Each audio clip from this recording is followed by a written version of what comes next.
The auction was held on a Thursday, which struck Wade Calloway as a poor choice from the start. Thursdays in Harlan Flats brought wind off the northern ridgeline that cut right through a man's coat and found his bones, and nobody in a sour mood from the cold was going to pay generously for anything. But the broker from Helena had sent word 3 weeks prior, and the women had already made the journey by wagon from the rail depot in Billings, and nobody was going to push the date back on account of Wade Calloway's opinion about Thursdays. He stood near the back of the gathered crowd. Maybe 40 men pressed together in the yard outside the Harlan Flats General Store, which served as meeting hall, courtroom, and occasional chapel depending on what the town needed it to be that week. Wade had arrived late, later than he intended, because one of his fence posts along the eastern pasture had given out overnight, and he'd spent the better part of the morning tamping cold dirt around a replacement. His boots were still muddy. He hadn't shaved in 4 days. He was 31 years old and looked closer to 40, and the 2 silver dollars in his front coat pocket represented the complete sum of liquid currency he had left in the world. He wasn't sure why he'd come. That wasn't entirely true. He knew why he'd come.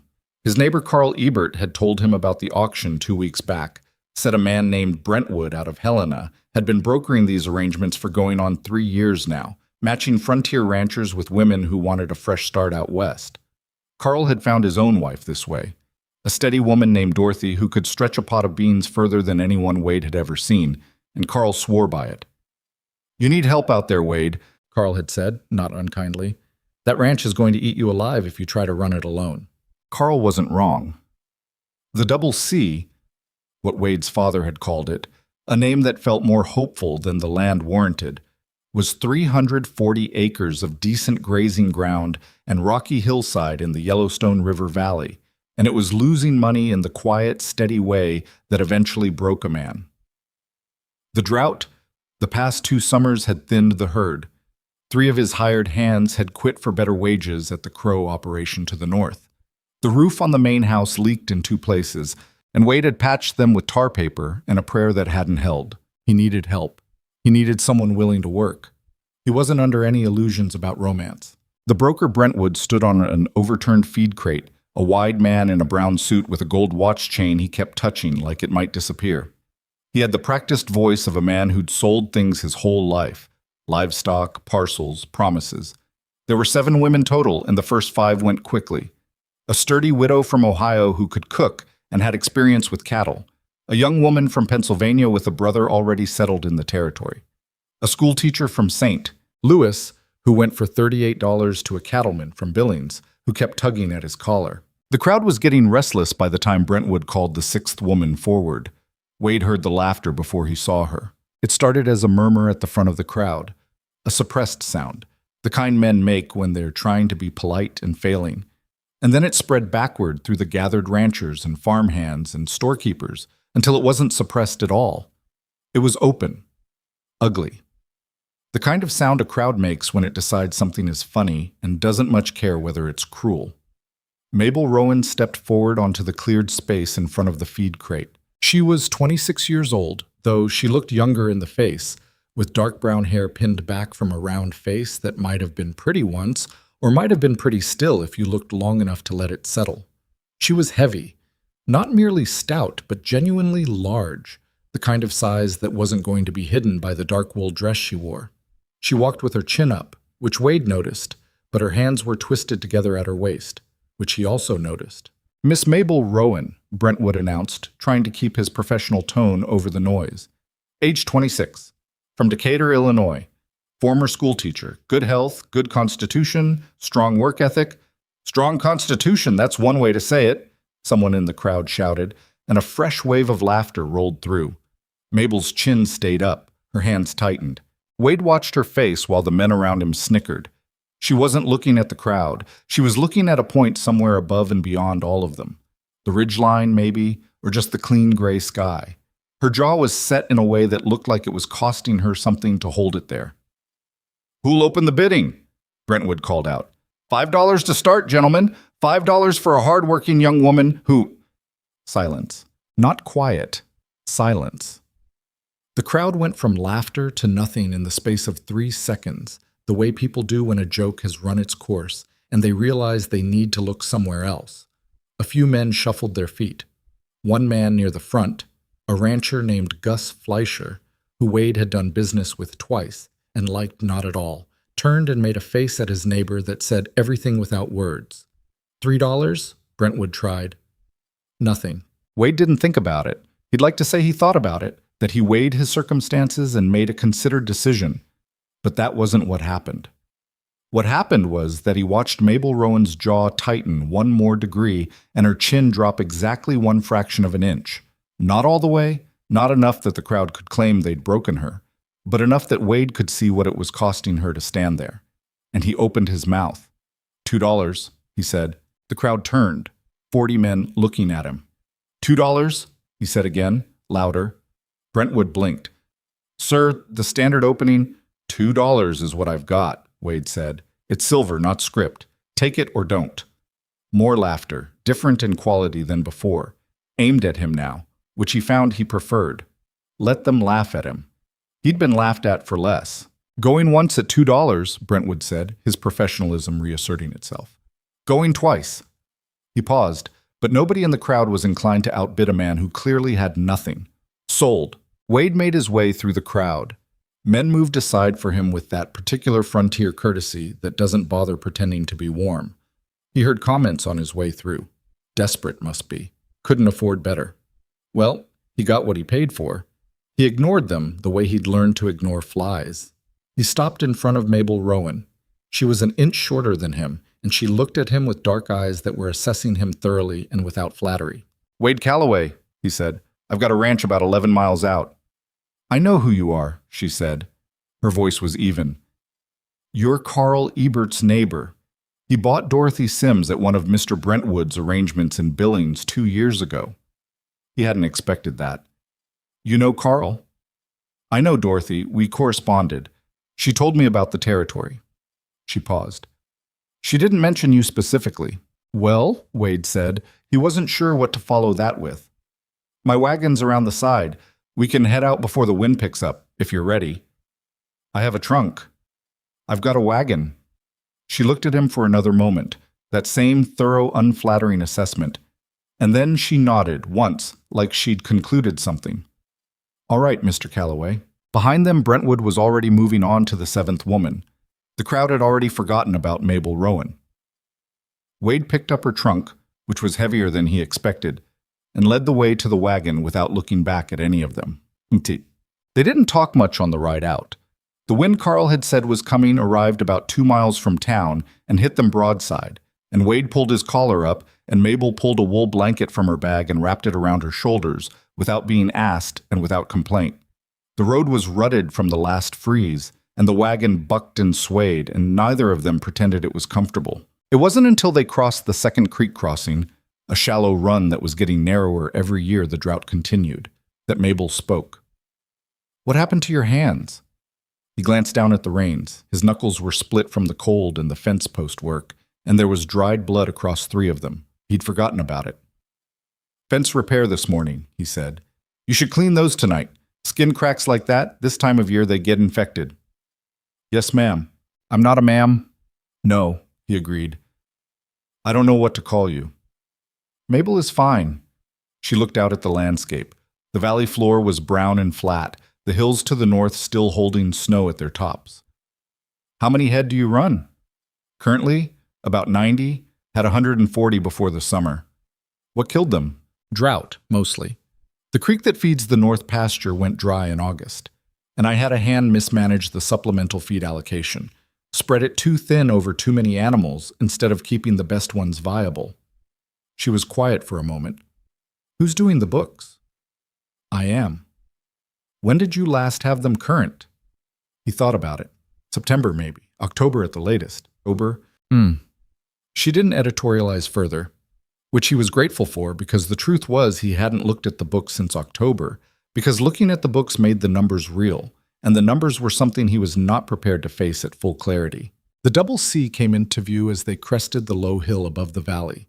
The main house first, a 2-room structure that his father had built in 1861, and which Wade had extended with a lean-to that served as storage and sleeping quarters for the hands. The barn was larger than the house, which was intentional and made sense in the calculus of frontier survival. 3 outbuildings. The water tank near the barn, low. He watched Mabel look at it.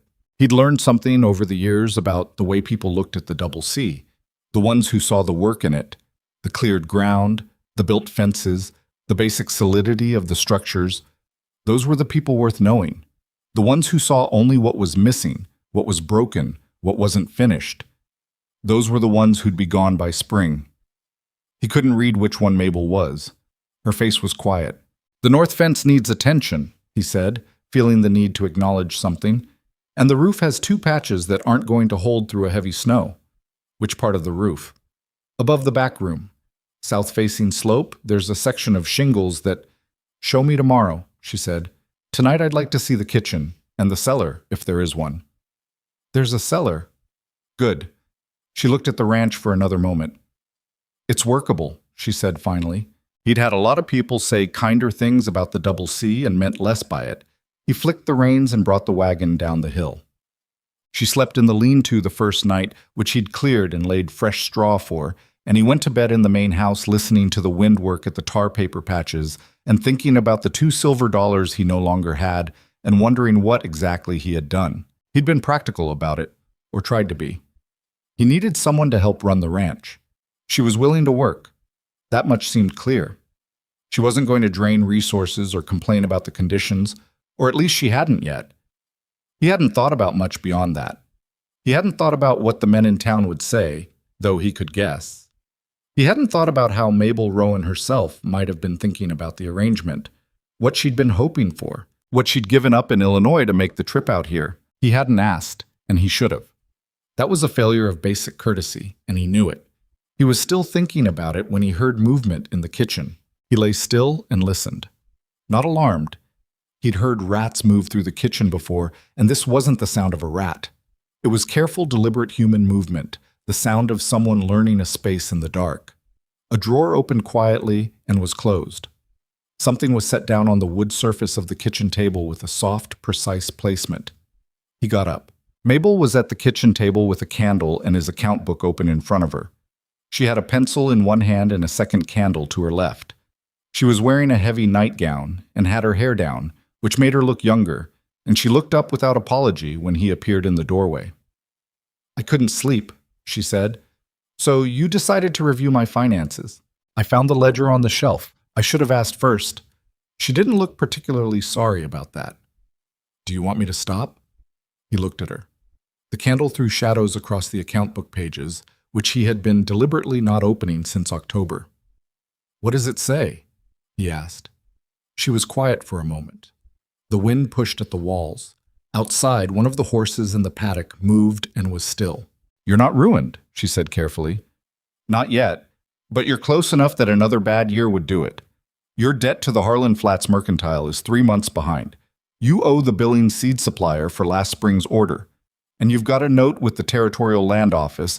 She turned a page. "That's got 60 days left on it before they can move on it."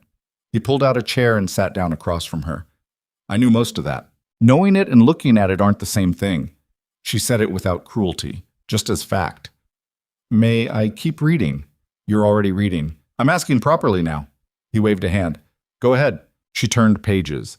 He sat with his hands on the table and watched the candle flame and tried not to think too hard about how this had gotten away from him. His father had run this place for 20 years without owing a dime to anyone. His father had been a harder man than Wade, or maybe just luckier, or maybe the land had been better 20 years ago before the drought cycles started tightening. "Your cattle records are incomplete," Mabel said. "I know. Do you know which of your breeding stock survived the summer?" He named 6 cows from memory. "You're missing 3. She turned the book to show him a page. "These purchase records from 3 years ago. You bought 9 breeding cows from a Garrison family in Miles City. You've accounted for 6. Where are the other 3? He stared at the page. He had absolutely no idea. He'd thought he'd lost 8 head total in the drought, and he'd counted and recounted, and somewhere in the counting he'd lost track of which were breeding stock and which were the older animals he'd expected to lose anyway. "I'd have to check the pasture records," he said. "We'll check tomorrow." She made a note in pencil at the bottom of a page. Neat, small handwriting, the kind that fit a lot of information into a small space. If 2 of those 3 survived, your breeding situation is better than you think. If all 3 survived, you're in reasonable shape to rebuild the herd over 2 seasons without buying new stock, assuming the creek recovers. Wade looked at her. You know cattle? I know arithmetic, she said. The cattle part isn't complicated if the arithmetic is right. He thought about what Brentwood had said at the auction, former schoolteacher, and thought about how that probably meant more than it sounded like, out here. A person who taught school in Illinois in 1870 had to know arithmetic and reading and the kind of organized thinking that kept 40 children moving in the same direction. That wasn't nothing. That was in fact considerably something. Why'd you stop teaching? He asked. She didn't answer immediately. She turned another page in the ledger. The school board dismissed me, she said, without cause, officially. With cause, unofficially. What was the unofficial cause? She looked up at him. The candlelight caught something in her eyes that was older than 26. They hired my replacement before they told me I was being replaced, she said. Young woman, 20 years old, very pretty. The board chairman explained it to me with the phrase, a better fit for the students, which I understood to mean that the parents of those students preferred to look at her when they came in for conferences. He didn't say anything because there wasn't much to say. I'd taught there for 3 years, Mabel continued. My students had the best examination results in Macon County 2 years running. I had children reading at levels 2 years above their age. I ran the school garden that fed the lunches program. She paused. None of that appeared to constitute a fit. That's a rotten thing, he said. Yes, she agreed, matter-of-factly. It was. She turned back to the ledger. He sat across from her and looked at the candle and thought about the school board in Decatur, Illinois, and the kind of men who'd run such a thing, and decided he didn't think particularly well of them. You know, he said, the women in town, the ones who'd traveled out here for these arrangements before, Carl told me some of them got treated pretty poorly by their buyers. He said 1 or 2 of them turned around and went back east within the month. I know, Mabel said. Dorothy told me about that too. I'm not going to treat you poorly. I want to be clear about that. She kept her eyes on the ledger. Clear about what exactly? He thought about how to say it. He wasn't a man with a lot of words. You're not a purchase, he said. I mean, Brentwood made it look like one. But that's not how I think of it. You came here for a reason, same as I went there for a reason, and I think we probably both want the same thing, which is for this place to survive and for there to be a life worth living at the end of it. That's all I'm trying to say. Mabel looked up from the ledger then. She looked at him for a long moment, with that same thorough assessment she'd used at the auction, and this time he let her look. The mercantile debt, she said. Can you get them to take a partial payment and a note for the rest? Stollard runs the mercantile. He's a fair man. Then tomorrow, before we look at the pasture records, we should ride into town and talk to him. She made another note. If you can get 60 days on the mercantile debt, that gives us time to see what the herd actually looks like and make a plan for the note with the land office. She'd said, we should ride into town. He noticed it. All right, he said. She closed the ledger. I'm going to try to sleep. You should put something on those knuckles. You already told me that. I'm telling you again. She stood, gathered her candle. Mr. Calloway. Wade. She considered that. Wade. And then, already moving toward the lean-to door. The roof patching. Do you have tar paper left, or do we need to order it? I've got half a roll in the barn. Good. I'd like to get that done before the next snow. She opened the door, and the cold came in like a fist. Good night. Good night, he said. He sat at the table after she was gone, in the dark because his candle had burned out while he wasn't watching it, and he thought about a school board in Illinois that had called Mabel Rowan an ill fit and let her go. Their loss, he decided. Whatever else was true about the next weeks and months and the hard road the Double C had in front of it, that at least was clear. Okay. She found the 3 missing cows in the South Hollow the next morning, which Wade had checked in September, but apparently not thoroughly enough. All 3 alive, 2 of them pregnant. Mabel stood at the fence and looked at them with her hands on the top rail and didn't say anything. Good news, Wade said. Yes, she agreed. You were right about the breeding stock. The arithmetic was right, she said. I just followed it. They rode into Harlan Flats that afternoon. Wade had sent word the previous day to Stollard at the Mercantile, who agreed to see them. The town was small enough that their arrival didn't go unnoticed, and Wade could feel the attention on them as they tied the horses at the rail, the sideways glances from men outside the barber, the women on the far side of the street who stopped and watched with the particular intensity of people filing away information for later discussion. He was aware, walking beside Mabel, of how they looked.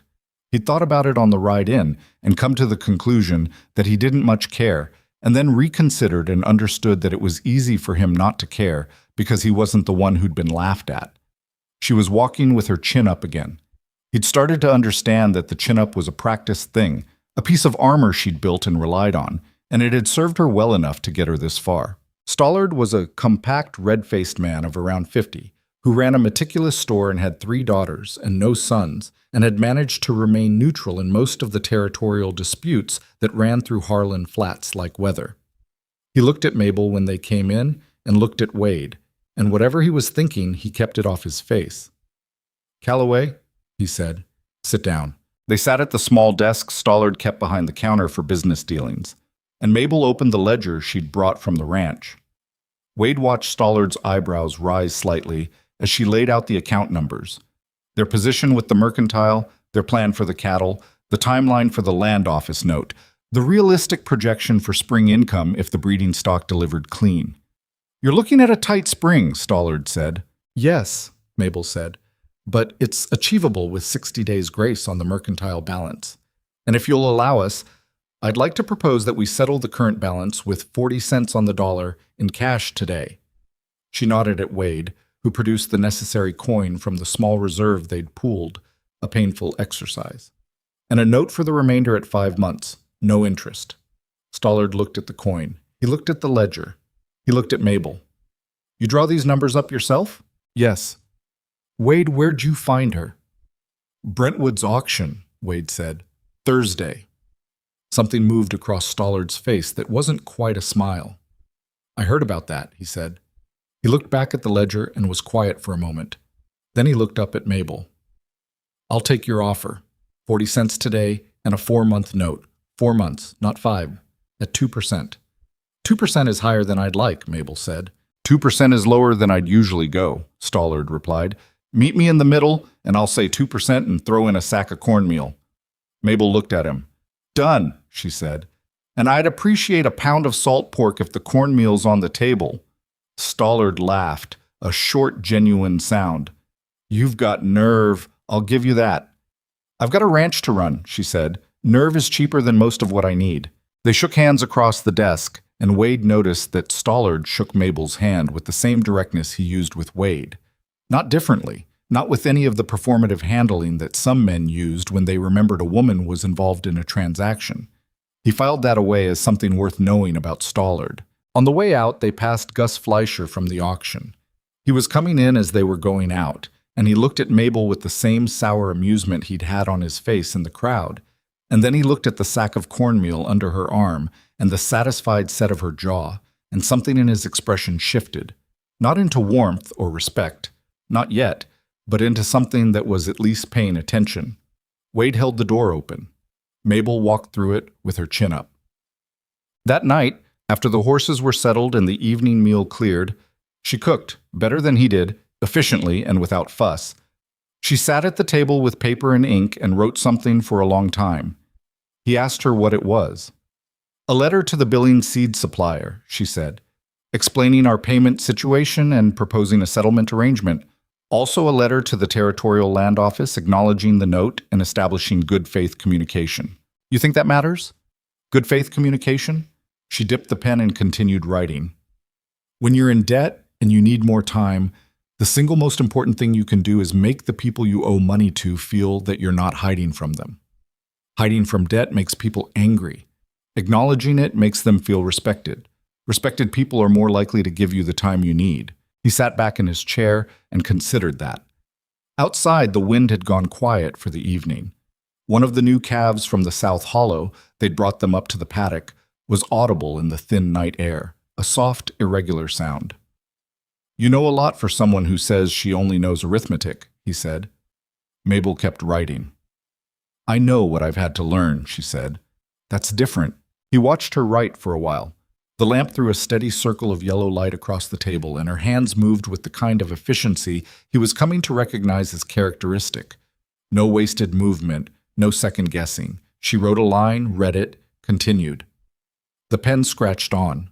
Wade Calloway had never been a man given to sentiment, and he didn't call what he was feeling sentiment now. It was closer to recognition. The recognition of a person who was going to matter, who was already mattering, and who the world had decided wasn't worth $2 until he'd proven it wrong. He got up and put the kettle on for coffee, because it was cold, and the night was long, and they both had work still to finish before they slept. The Double C had a long road ahead of it, but it was 2 against the road now. That, Wade Calloway thought, was not nothing. That was, in fact, considerably something. The letters worked, not immediately, and not without cost.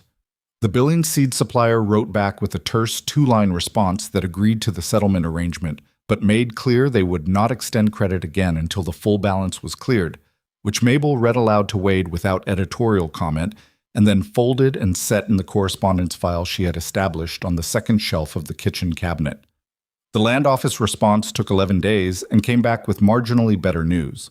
They acknowledged receipt of the communication, confirmed the note terms, and granted a 30-day extension on the review period, which wasn't the 60 Wade had hoped for, but was 30 more than they'd had. 30 days is workable, Mabel said. Barely. Barely workable is still workable. She put that letter in the file, too. Stop looking at the gap between what we needed and what we got. Look at what we have and what we can do with it. That was how she operated, and it took Wade the better part of 2 weeks to stop finding it mildly irritating and start understanding that it was, in fact, the only sensible approach to their situation. There was no version of the Double C's circumstances that rewarded dwelling. There was only the list of what needed doing and the order in which it needed doing, and Mabel kept that list in her head with a completeness that Wade, who had always thought of himself as a reasonably organized man, found quietly astonishing. The roof got done first because the roof was the kind of problem that compounded. She helped him haul the tar paper up from the barn herself, climbing the ladder with a steadiness that surprised him. She was not nimble. She would have been the first to tell you she was not nimble, but she was careful and deliberate, and she didn't fall. And between the two of them, they patched the south-facing slope in a single afternoon and sealed it against the next 3 weeks of weather. The work was hard and awkward, and at one point, the wind took a piece of the paper right out of Wade's hands and sent it skidding across the yard. And Mabel said a word that he wouldn't have expected from a former schoolteacher, which made him laugh harder than he'd laughed at anything in a long time. She looked at him like he'd lost his mind. "You seemed like you were going to say something more delicate than that," he said. "I was," she said. Then the paper blew away. She looked at the escaped sheet now plastered against the fence post 20 yards off. "I'll get it. I'll get it. I'm closer." She climbed down the ladder and retrieved the tar paper while he steadied the remaining roll, and they finished the patching in silence punctuated by the particular sounds of physical work, the hammer, the staples, the wind, their own breathing. It wasn't comfortable silence, not quite yet, but it was functional silence, which was something. The cattle situation took longer and required more of what Mabel called honest accounting, which meant sitting with the full picture of the herd and not softening what it said. Of the 90 head remaining on the Double C, 12 were old enough and in poor enough condition that they were not going to contribute meaningfully to a recovery.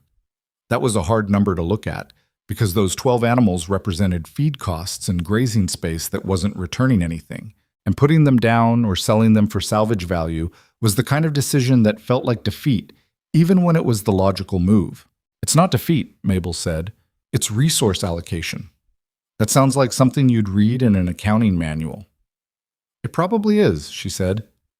"It's also true."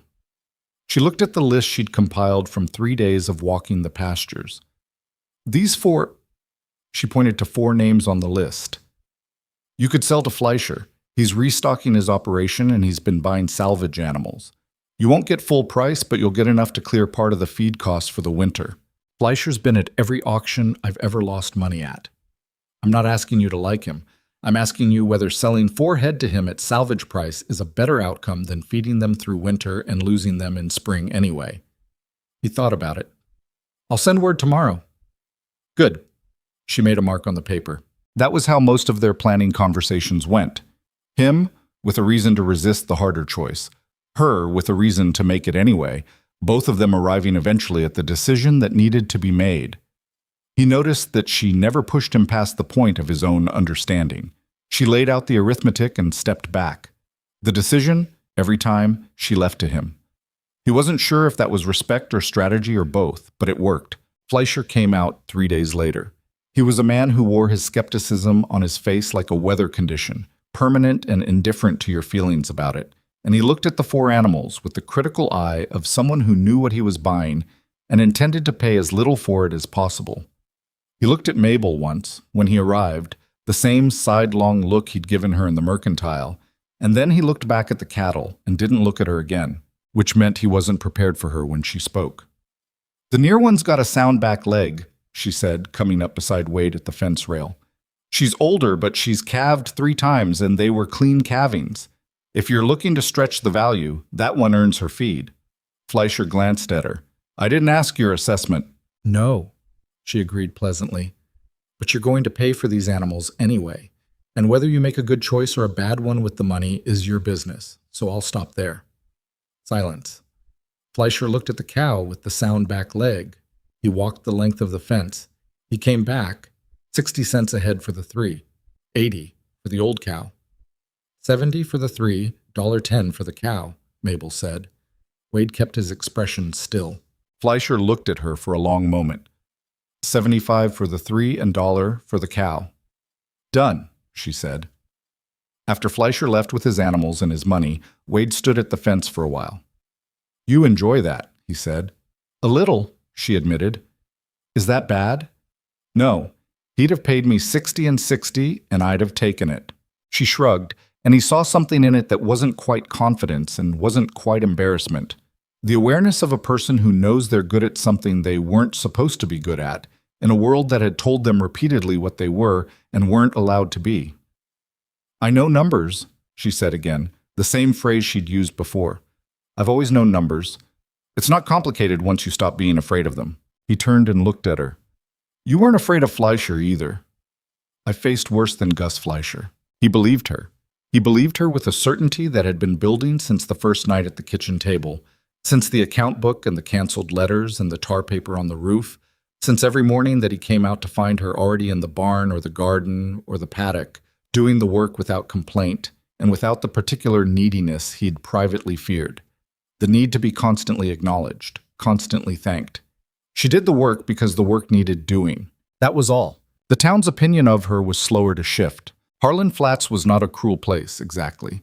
It was a small place, and small places had a tendency to make quick judgments and hold them past their usefulness. Not from malice, but from the particular conservatism of people whose survival depends on knowing what to expect from their neighbors. They had decided what Mabel Rowan was in the 20 minutes she stood in front of Brentwood's feed crate, and the decision had been reinforced by every story that came back from the auction, which stories had not improved in the retelling. The first time she went into town alone, Wade had the fence line to attend to and she needed supplies. She came back 2 hours later with the supplies and a set jaw and didn't volunteer anything about how it had gone. He asked her over supper. "Fine," she said. "Fine like it was fine, or fine like you don't want to talk about it." She moved food around her plate. Mrs. Harker at the dry goods store was perfectly polite. The 2 women outside the post office were less so. "It's nothing I haven't handled before." "What did they say?" She shook her head. "It doesn't matter what they said. What matters is that I got everything on the list and Stollard told me the next shipment of seed stock is coming in on the 15th, which means we can—" "Mabel." She stopped. "What did they say?" She looked at him. The lamp was between them and he could see her face clearly. The practiced steadiness of it, the small cost of maintaining that steadiness. They wondered, audibly, whether Wade Calloway had bought himself a hired hand or a wife, and then they answered their own question. She picked up her fork. "Eat your supper." He ate his supper. He thought about 2 women outside a post office whose names he probably knew and whose children he might have done business with, and who had apparently decided that Mabel Rowan's size was a more interesting topic than whatever else they might have spent their afternoon on. He thought about this with a quality of anger that he hadn't expected to feel and that sat in him, heavy and quiet. "I could say something," he said, "to their husbands, to anyone." "Don't," she said. "Makes it worse. It turns me into someone who needs defending, and then that's all I am." She set down her fork. "Let me handle it the way I've always handled it." "Which is how?" "By outlasting them." She picked the fork back up. "The roof is holding well." He understood she was done with the subject and let it drop. What he didn't know, and didn't learn until later, was that she'd done something else on that trip to town. She'd stopped at the schoolhouse, a single-room building on the north end of Harlan Flats that had been without a dedicated teacher since the previous spring, when the itinerant teacher the territory had assigned to the valley had moved on. And she'd looked through the window for a long time, and then she'd walked around the building twice. And then she'd gone to see the county clerk's office to ask about the situation. He learned this from Carl Ebert, who heard it from Dorothy, who heard it from Mrs. Harker at the dry goods store, who apparently saw everything that happened in Harlan Flats from behind her counter. She put her name in for the teaching position, Carl told him, leaning on the fence between their properties. Clerk said she came in calm as anything, asked about the terms, left her credentials. "She didn't tell me," Wade said. Carl shrugged. "Maybe she wanted to handle it herself." He thought about what she'd said. "Let me handle it the way I've always handled it, by outlasting them." He didn't say anything to her that night or the next. He waited to see if she'd tell him on her own. She didn't, and after 5 days he decided that it was her business and her right, and he'd been out of line to hear it as anything other than information about a person he was still learning. The month moved forward in the way that November months did in the Yellowstone Valley, grudgingly, with weather that couldn't decide whether it wanted to be autumn or winter and settled for being both badly. The breeding cows from the South Hollow were showing well. The 2 pregnancies looked clean, and Mabel had found a 3rd cow, one he'd counted as a dry year, showing early signs that he'd missed. He hadn't missed it. He'd just not looked closely enough, which was a different kind of failure and one he was making less often. Now that he had someone asking the questions he'd stopped asking himself. The water situation remained the ranch's deepest problem. The creek feeding the north pasture had recovered slightly from its August low, but was still running at maybe 40% of its normal November flow, and the water tank near the barn needed filling more often than it should. Mabel had taken to tracking the tank level in a small notebook she kept in her coat pocket, checking it morning and evening and noting the draw rate against the fill rate and calculating, with a precision Wade would not have thought necessary, exactly how many weeks of buffer they had before the situation became critical. 3 weeks, she said one evening, at current draw and current fill rate. If we get the snow the almanac's suggesting for December, that changes. But if December runs dry like November, we'll need to either reduce the herd's water access or find an alternative source. "There's a spring on the South Ridge," Wade said. "My father used it for the stock tank when the creek ran low. It's not a great haul." "Show me." They rode up to it the next morning. It was a 40-minute ride to the South Ridge in decent weather, and the morning was not decent weather, a thin gray cold that got into everything. But Mabel made the ride without comment, wrapped in the heavy wool coat she'd brought from Illinois that had seen better days but was built for serious use. The spring was where Wade remembered it, coming up from between 2 granite outcrops at a rate that was slow but consistent, the kind of geological stubbornness that didn't respond to weather the way surface water did. Mabel got off her horse and crouched next to it. She put her hand in the water. She looked at the outcrops. She stood up and looked at the downhill grade toward the ranch. "It's runnable," she said. "If we cut a channel along the natural grade, here," she traced a line with her arm, "and lay pipe for the last quarter mile where the ground levels, we could feed the south barn tank directly. Gravity fed, no pump." He looked at the grade. He looked at her arm. "That's maybe 2 weeks of work. 3, with just the 2 of us. But if we do it before the ground freezes solid, we have a water source that doesn't depend on the creek." She wiped her hand on her coat. "It's up to you." He looked at the spring. He looked at the ridge, at the long pale slope down toward the ranch buildings visible in the distance. His father had used the spring seasonally for 30 years, and never thought to make it permanent. Wade had used it seasonally too, in the bad years, hauling water up to the tank in barrels like his father had. "All right," he said, "we start Monday." The channel work was the hardest physical labor Wade had done in years, and he thought of himself as a man not unacquainted with hard physical labor. The ground was cold, not yet frozen but resistant, and every foot of channel had to be cut cleanly enough to direct the water without diverting it into the surrounding soil. Mabel worked beside him every day. She couldn't swing the pickaxe. She tried, on the first day, and they both understood quickly that it wasn't going to work. The leverage was wrong and the weight was more than her shoulders could manage with control. But she moved the loosened earth with a hand shovel at a rate that kept up with his cutting, and she managed the grade measurements with a length of cord and a spirit level that she'd obtained from Stollard on their last supply run, keeping the incline consistent to within a margin he wouldn't have thought to care about, and which turned out to matter enormously when they got the water moving. They talked while they worked because 12 days of digging gave them time to talk, and it was in the digging that Wade learned the things Mabel hadn't told him in the house. Not because she'd been hiding them, exactly, more because there hadn't been an occasion. The work created occasions. He learned that she'd had a mother who'd died when she was 14 and a father who'd remarried quickly and not particularly well, in the sense that the new wife had opinions about a stepdaughter's place in the household that didn't leave much room for a girl who read books and did sums. He learned that she'd earned her teaching certification at 18 through a correspondence program that she'd paid for herself, with money earned from taking in mending and washing from the neighbors, because her father's household hadn't offered to fund it, and she hadn't asked them to.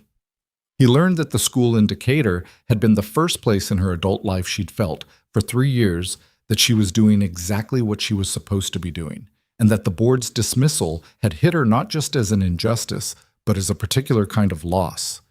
The loss of a place she'd thought was finally hers.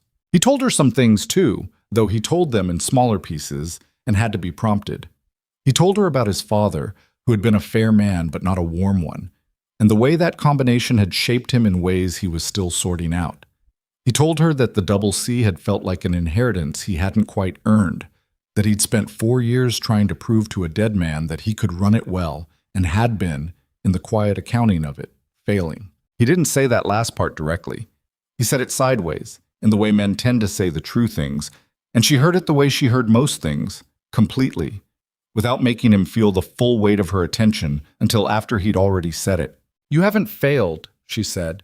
"You had bad luck and you made some mistakes, and you didn't ask for help soon enough. That's not the same as failing." "What's the difference?" She drove the shovel into a clod of cold earth. "Failing is when you stop. You didn't stop." He didn't have anything to say to that. He went back to the pickaxe. On the 12th day, they connected the last run of pipe to the south barn tank and opened the feed and watched the water come. It came slowly. The spring wasn't a geyser, it was a quiet, steady seep. But it came clean and cold and without stopping, and it found the tank the way water finds every low point, with the absolute patience of something that has all the time in the world. Wade stood and watched it. "It works," Mabel said, unnecessarily. "It works." She was standing beside him, both of them dirty and tired in the particular bone-deep way of people who have done something hard with their bodies for 12 days running. She had mud on her coat and on her face, and her hair had come half out of its pins from the day's work. She was looking at the water in the tank with an expression he couldn't name exactly. Satisfaction, yes, but something underneath the satisfaction. Something that looked like a person recognizing that they had built something real. He knew the feeling. He'd felt it before, in the earlier years of the Double C, before the drought and the debt and the quiet accumulation of a man going wrong by inches. He'd forgotten it was something he could feel. "The county clerk wrote back," she said, still watching the water. He looked at her. "About the teaching position." She reached into her coat pocket and produced a folded letter. "They're willing to take me on a trial basis. Half pay for the first month. If the attendance holds and the board is satisfied, full terms after." "Half pay for a trial basis," he said. "That's standard for an unknown quantity," she said. "I've been an unknown quantity before. I can live with a month." He looked at the letter in her hand. "When do you start?" 2 weeks. She put the letter back in her pocket. "It won't interfere with the morning work. The school day ends at 3 o'clock and I can—" "Mabel." She stopped. "That's good news," he said. "You don't have to justify it to me." She looked at him. That particular look, the assessing one, the one he'd first seen at the auction, but different now, without the edge of self-protection that had sharpened it then. "I know," she said. "I'm not justifying it. I'm planning." "There's a difference?"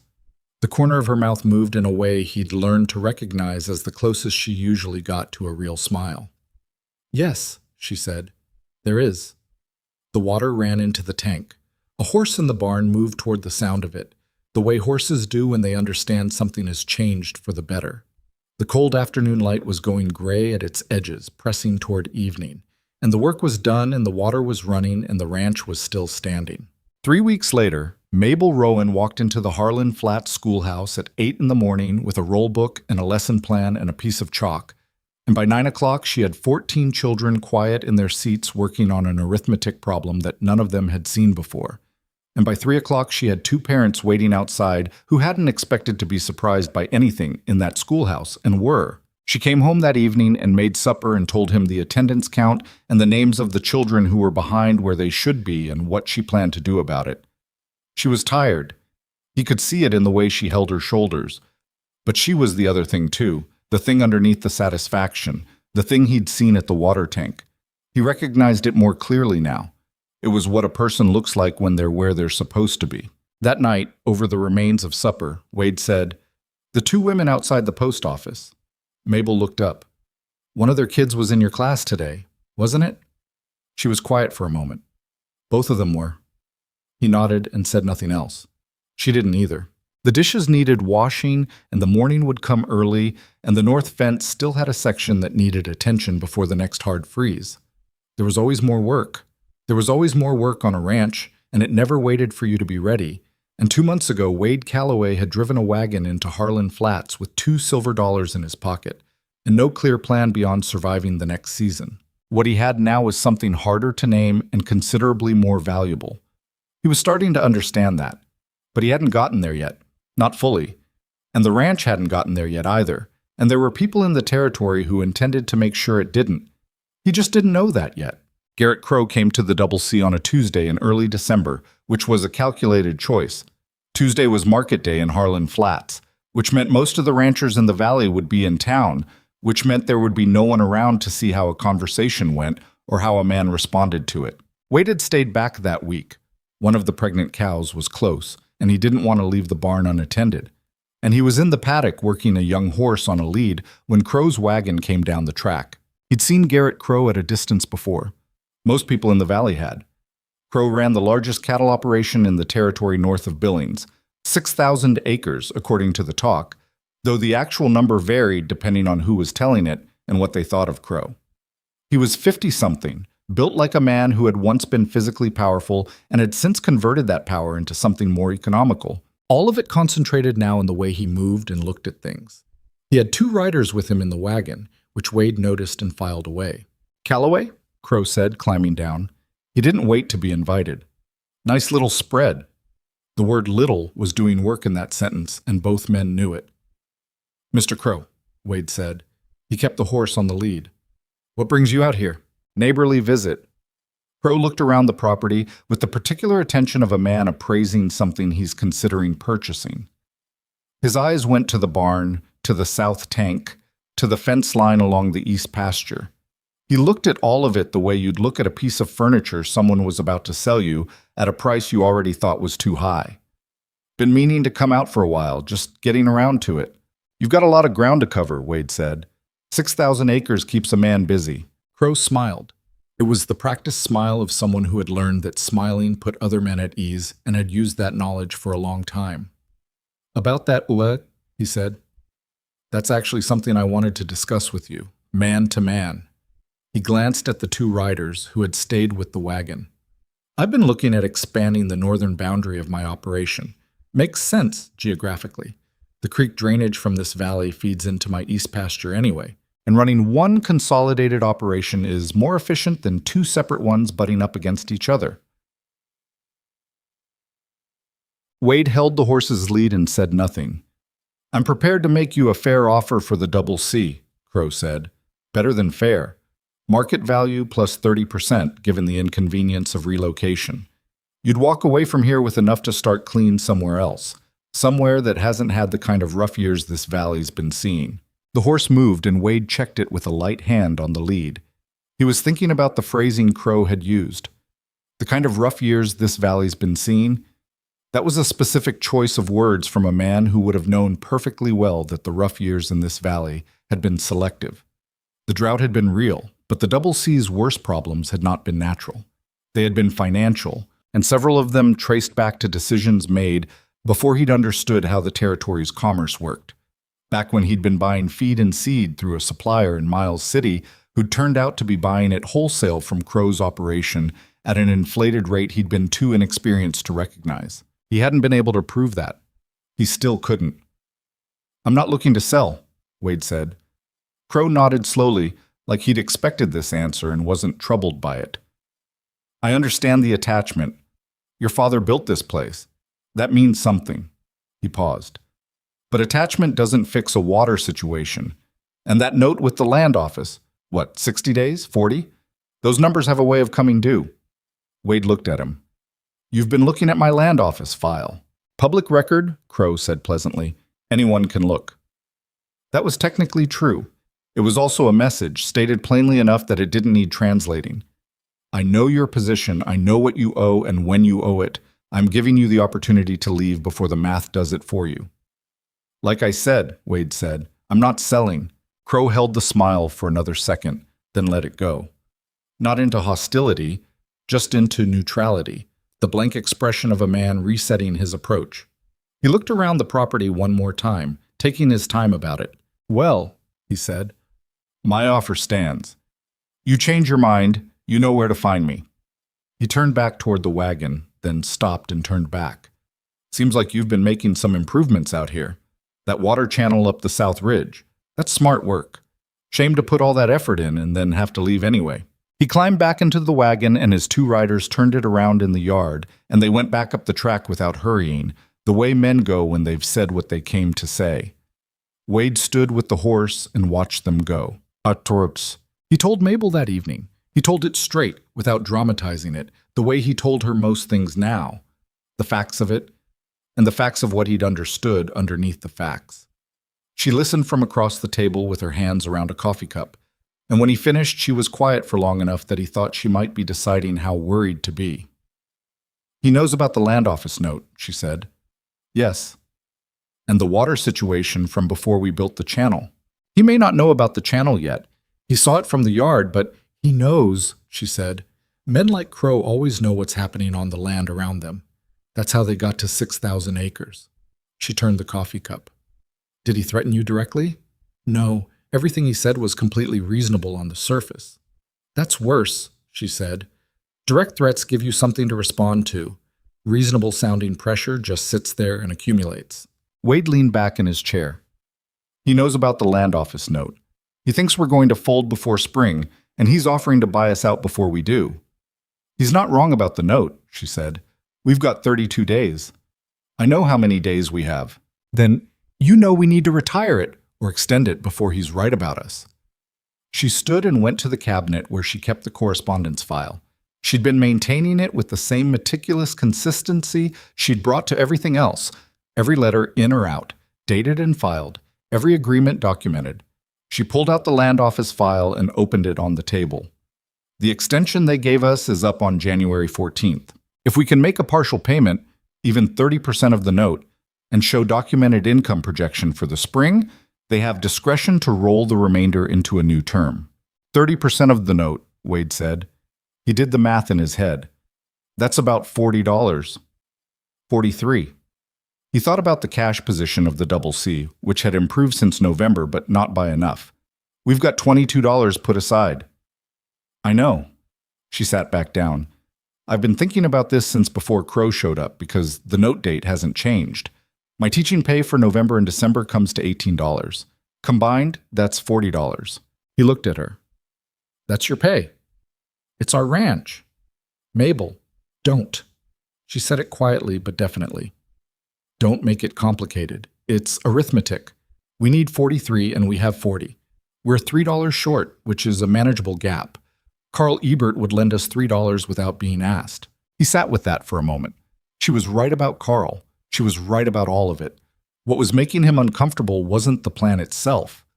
The plan was sound. It was the kind of clear-eyed, practical thinking she'd been bringing to the ranch since the night she'd opened his account book. It was the image of Garrett Crow in his yard, smiling that practiced smile, knowing the numbers and waiting for them to add up in his favor. "He's not going to stop at one visit," Wade said. "No," Mabel agreed. "He's not." She was right about that too. The first incident happened 9 days after Crow's visit, on a Thursday night when the temperature dropped 20 degrees in 6 hours and the wind came out of the north with serious intent. Wade had checked the cattle at 10 o'clock, and everything was settled. The breeding stock in the barn, the hardier animals in the south field where the windbreak of cottonwoods offered some protection. All the gates latched and the barn door pinned against the wind. He discovered the east gate open at 5 in the morning. Not fallen open. The latch on that gate was a 12-pound iron bar that dropped into a bracket, and it required a deliberate upward lift to clear it. It didn't blow open. It didn't come unlatched from vibration. It was either opened by a person or it wasn't, and it was open. And 14 cattle that had been in the east paddock were not in the east paddock anymore. He spent 2 hours in the dark and the cold finding them. They drifted south along the fence line, which was the direction the wind was pushing from, and most of them had gathered in a low draw about a half-mile from the ranch, where the ground broke the wind somewhat. He found them by sound, the restless, unhappy sound of cold animals that don't understand why they're cold and outside. He counted 13. The 14th, an older cow he'd been meaning to sell before winter, he found by herself another quarter-mile south, standing in a creek bed that was mostly ice, her legs shaking. He got her moving and back to the paddock with the others, and by the time he had the gate latched and the animals checked and counted again. The sun was coming up and he was cold in a way that had gotten into his joints and wasn't going to leave easily. Mabel was waiting by the barn when he came back. She'd heard him go out apparently and had dressed and come to find him. "How many?" she said. "All 14. The old girl spent some time in the creek. I don't know if she's going to be all right." Mabel went into the barn and he followed her. She looked at the cow he'd indicated, crouched down and checked the animal's legs, stood back up. "She's not shaking anymore. That's something. We'll watch her." She looked at the gate. The latch? Lifted and lowered. Someone closed it behind themselves. She was quiet for a moment. They both were. The barn was warm enough to feel like relief after 2 hours in the December dark, and the animals around them were doing the particular things animals do when they're settling, shifting weight, working their jaws, the small sounds of a herd returning to calm. "We can't prove it," she said.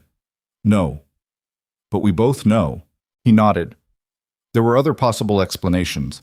A ranch hand from a neighboring operation who'd cut through the property and not thought about the gate, a stranger passing through. He didn't believe any of them, and he could see from Mabel's face that she didn't either. "We need to tell Carl," she said. "Carl can't do anything." "No. But Carl knows this valley and the people in it better than we do, and he might know things about Crow's operation that we don't. And it's useful to have a witness to the fact that this happened, even if we can't prove the cause." She pulled her coat tighter. "I'll go over this afternoon." He was going to say something about the school, about her afternoon. She had lessons to prepare, and examinations to grade, and a student she'd been particularly worried about, a boy named Emmett Stollard, the merchant's youngest, who was behind by 2 years and coming along slowly, but coming. He was going to say all of that, and then he looked at her face and understood that she'd already thought about all of it and had decided, and that her deciding was not something he needed to weigh in on. "All right," he said. "Come on." Carl Ebert came over himself the next morning without being sent for. Dorothy had apparently relayed the information from Mabel's visit with an efficiency and accuracy that Carl said, with mild astonishment, made him feel slightly surveilled. "She told me everything," Carl said, standing in the yard. He was a large, slow-moving man who gave the impression of being phlegmatic until something got him going, at which point he was not phlegmatic at all. He was looking at the east gate with the expression of a man doing calculations. "You think it's Crow." "I don't know it's Crow," Wade said carefully. "But you think it." "I think someone opened my gate on the coldest night we've had this season." Carl was quiet. Crow had an arrangement with the Halverson operation 2 years back, over on the other side of the river. Halverson had a bad year, Crow made an offer, Halverson declined, and then Halverson had a worse year. Lost 200 head to what the territorial office called an accidental fire in the feed barn. Carl looked at him. Nobody proved anything. Wade thought about the Halverson name. He knew it. A small operation, decent cattle, had been at the Harlan Flats market regularly until about a year ago, and then wasn't. He'd assumed they'd sold out. He hadn't thought to ask why. "Where are the Halversons now?" he said. "Oregon, last I heard, started over." Carl looked at the gate again. "I'm not saying run, Wade. I'm saying know what you're dealing with." "I know what I'm dealing with," Carl nodded slowly. "And Mabel? She knows? She's known since Crow came to the yard." Wade paused. "She wants to fight it." "What do you want?" Wade looked at the east gate, at the east pasture beyond it, at the creek in the middle distance that was running thin but running, fed now partly by the South Ridge spring that Mabel had identified and helped him dig and lay pipe to over 12 days of cold work. He looked at the barn, which his father had built in 1861, and the house beyond it with its repaired roof. He looked at the garden plot Mabel had staked out in October along the south wall of the house, dormant now but planned for spring, drawn out in her precise handwriting on paper she kept in the correspondence file. "Same thing she does," he said. Carl was quiet for a moment. Then he said, "All right, what do you need?" What they needed was what the Double C had always been short on: time and numbers. Time for the land office note situation to resolve, and numbers, as in people, in terms of witnesses and community standing. Mabel understood this with a clarity that Wade had come to trust above his own instincts in these matters, and she went about building both with the same methodical thoroughness she brought to everything. The land office payment was the first priority. They made the trip to Billings together in the second week of December, a full day's ride each way, which meant 2 days out of the ranch's working week, which was a cost they couldn't really afford and paid anyway. The land office was a federal building on the main street, and the clerk was a young man named Fenton, who wore a collar that was too tight for his neck and had the permanently distracted look of someone managing more paperwork than any one person should be asked to manage. Mabel laid out the partial payment, $40 in coin and a $3 note from Carl, and the income projection she'd prepared, which was 3 pages of documented numbers covering the herd's current status, the spring calving projection, the school income, and the channel work and what it meant for the water situation. Fenton looked at it. He looked at it for a long time, turning pages, and Wade watched him and said nothing because Mabel had told him on the ride in that the most useful thing he could do in this meeting was let her handle the talking and not look worried. He was worried. He was trying to look like a man who wasn't. "This projection is detailed," Fenton said. "Yes," Mabel said. "You prepared this?" "Yes." Fenton looked at her with the particular blink of a man recalibrating an assumption. "The income from the school is documented here as regular employment?" "I have a letter from the county clerk confirming the appointment. I have the pay records for November and December." She slid them across the desk. She had brought everything. Wade had watched her pack the correspondence file that morning and understood that she had been preparing for this meeting since the day the extension had arrived. Fenton reviewed the letters. He reviewed the pay records. He picked up the income projection again. "The note's original term was 14 months, he said. "You're requesting a rollover into a new 12-month term. With the partial payment today, yes. 30% partial, new 12-month term." He set the papers down. "I can approve this at my level. You'll have documentation within the week." Mabel said thank you with a pleasantness that Wade recognized as her professional face, warm, competent, utterly controlled. She shook Fenton's hand. Wade shook Fenton's hand. They walked out of the land office into the December cold, and Wade did not say anything until they were half a block from the building. "You knew he'd approve it," he said. "I thought he would," she said. "The documentation was complete and the request was reasonable." Reasonable. Documented requests usually get approved by reasonable clerks. She pulled her coat closed against the wind. He seemed like a reasonable clerk. What if he hadn't been? Then we'd have asked for his supervisor. She walked toward where they'd tied the horses. "I looked up the appeal process before we came." He stopped walking. She went another 2 steps before she realized he wasn't beside her and turned around. "What?" she said. He looked at her. He was going to say something and wasn't sure what it was going to be, and in the end what came out was, "I'm glad Carl bought Dorothy when he did, because I don't know what I'd have done without the idea." Mabel looked at him for a moment with that old assessing quality, and then something in her face shifted. Not a smile, not exactly, but the thing that lived underneath her usual expression and sometimes came close enough to the surface to see. "You'd have figured something out," she said, eventually. "Not the water channel." "Maybe not the water channel," she agreed. She turned and walked toward the horses. "Come on, we've got a day's ride back and I want to stop at the seed supplier before we leave town." The second incident happened 3 weeks later in the first week of January, and it was worse. Wade found it in the morning.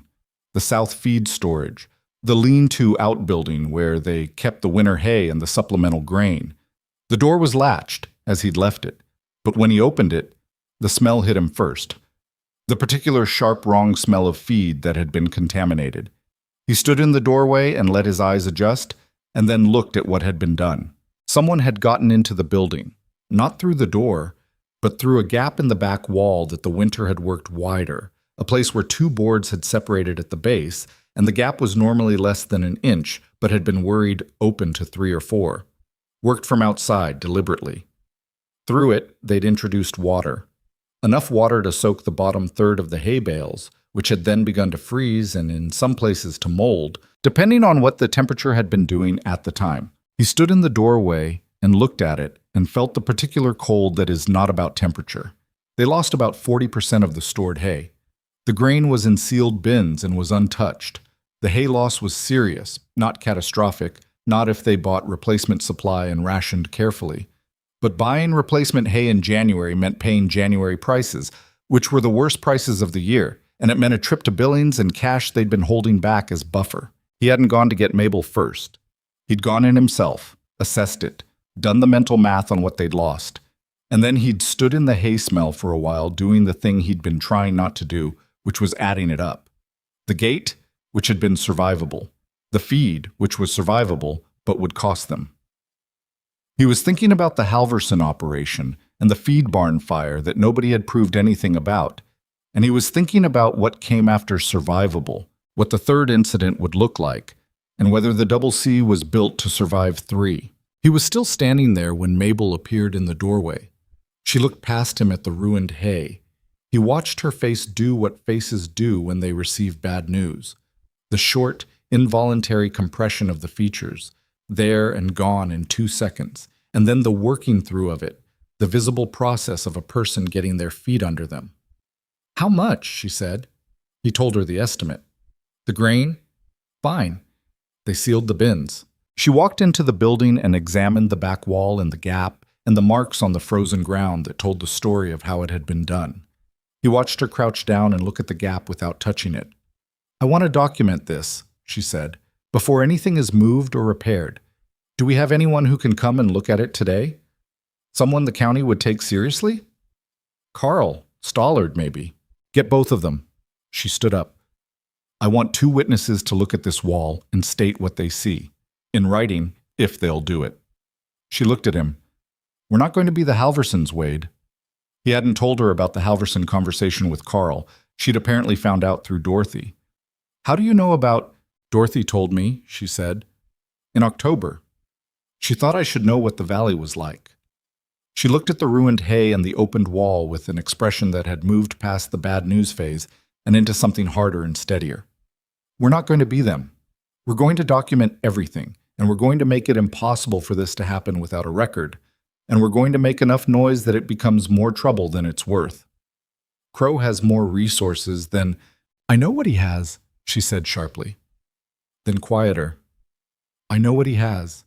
What he doesn't have is a paper trail. Every time something happens on this ranch from now on, we create one. Every incident, every witness, every date and time and observation." She looked at him. "This is what I can do, Wade. I can't swing a pickaxe at full weight, and I can't outride his men, but I can build a record that makes this property too complicated to just take." He looked at her. The barn light was thin and gray, the winter morning coming in at low angles through the cracks, and she was standing in ruined hay in her heavy coat, with her chin in that position he knew well, the one that cost her something to hold. And he thought about a school board in Illinois that had looked at this woman and seen a problem to be eliminated. "All right," he said, "I'll get Carl." She nodded, already moving, already thinking. I'll start the documentation. Carl came that afternoon and Stollard came with him, apparently because Dorothy had told Carl to bring someone the county would credit, and Stollard was on the County Board of Commerce and had both a reputation and a natural inclination toward fairness that the valley trusted. They looked at the back wall and the gap and the marks, and they looked at the ruined hay, and they said what they saw. Mabel wrote it down. She wrote the date and the time and the names of the witnesses and had both Carl and Stollard sign the bottom of the page. Stollard looked at the document when he'd signed it. He looked at Mabel. "You're planning to take this somewhere," he said. "If it comes to that," she said. "Where?" "The Territorial Land Office has a deputy commissioner who handles range disputes and property interference claims.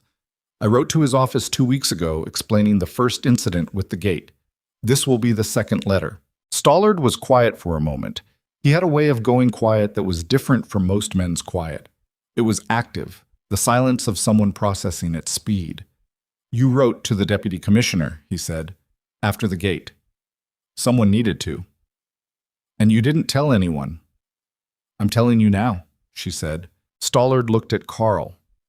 Carl had the expression of a man who was getting used to being surprised by Mabel Rowan, and had decided this was not the worst thing in the world.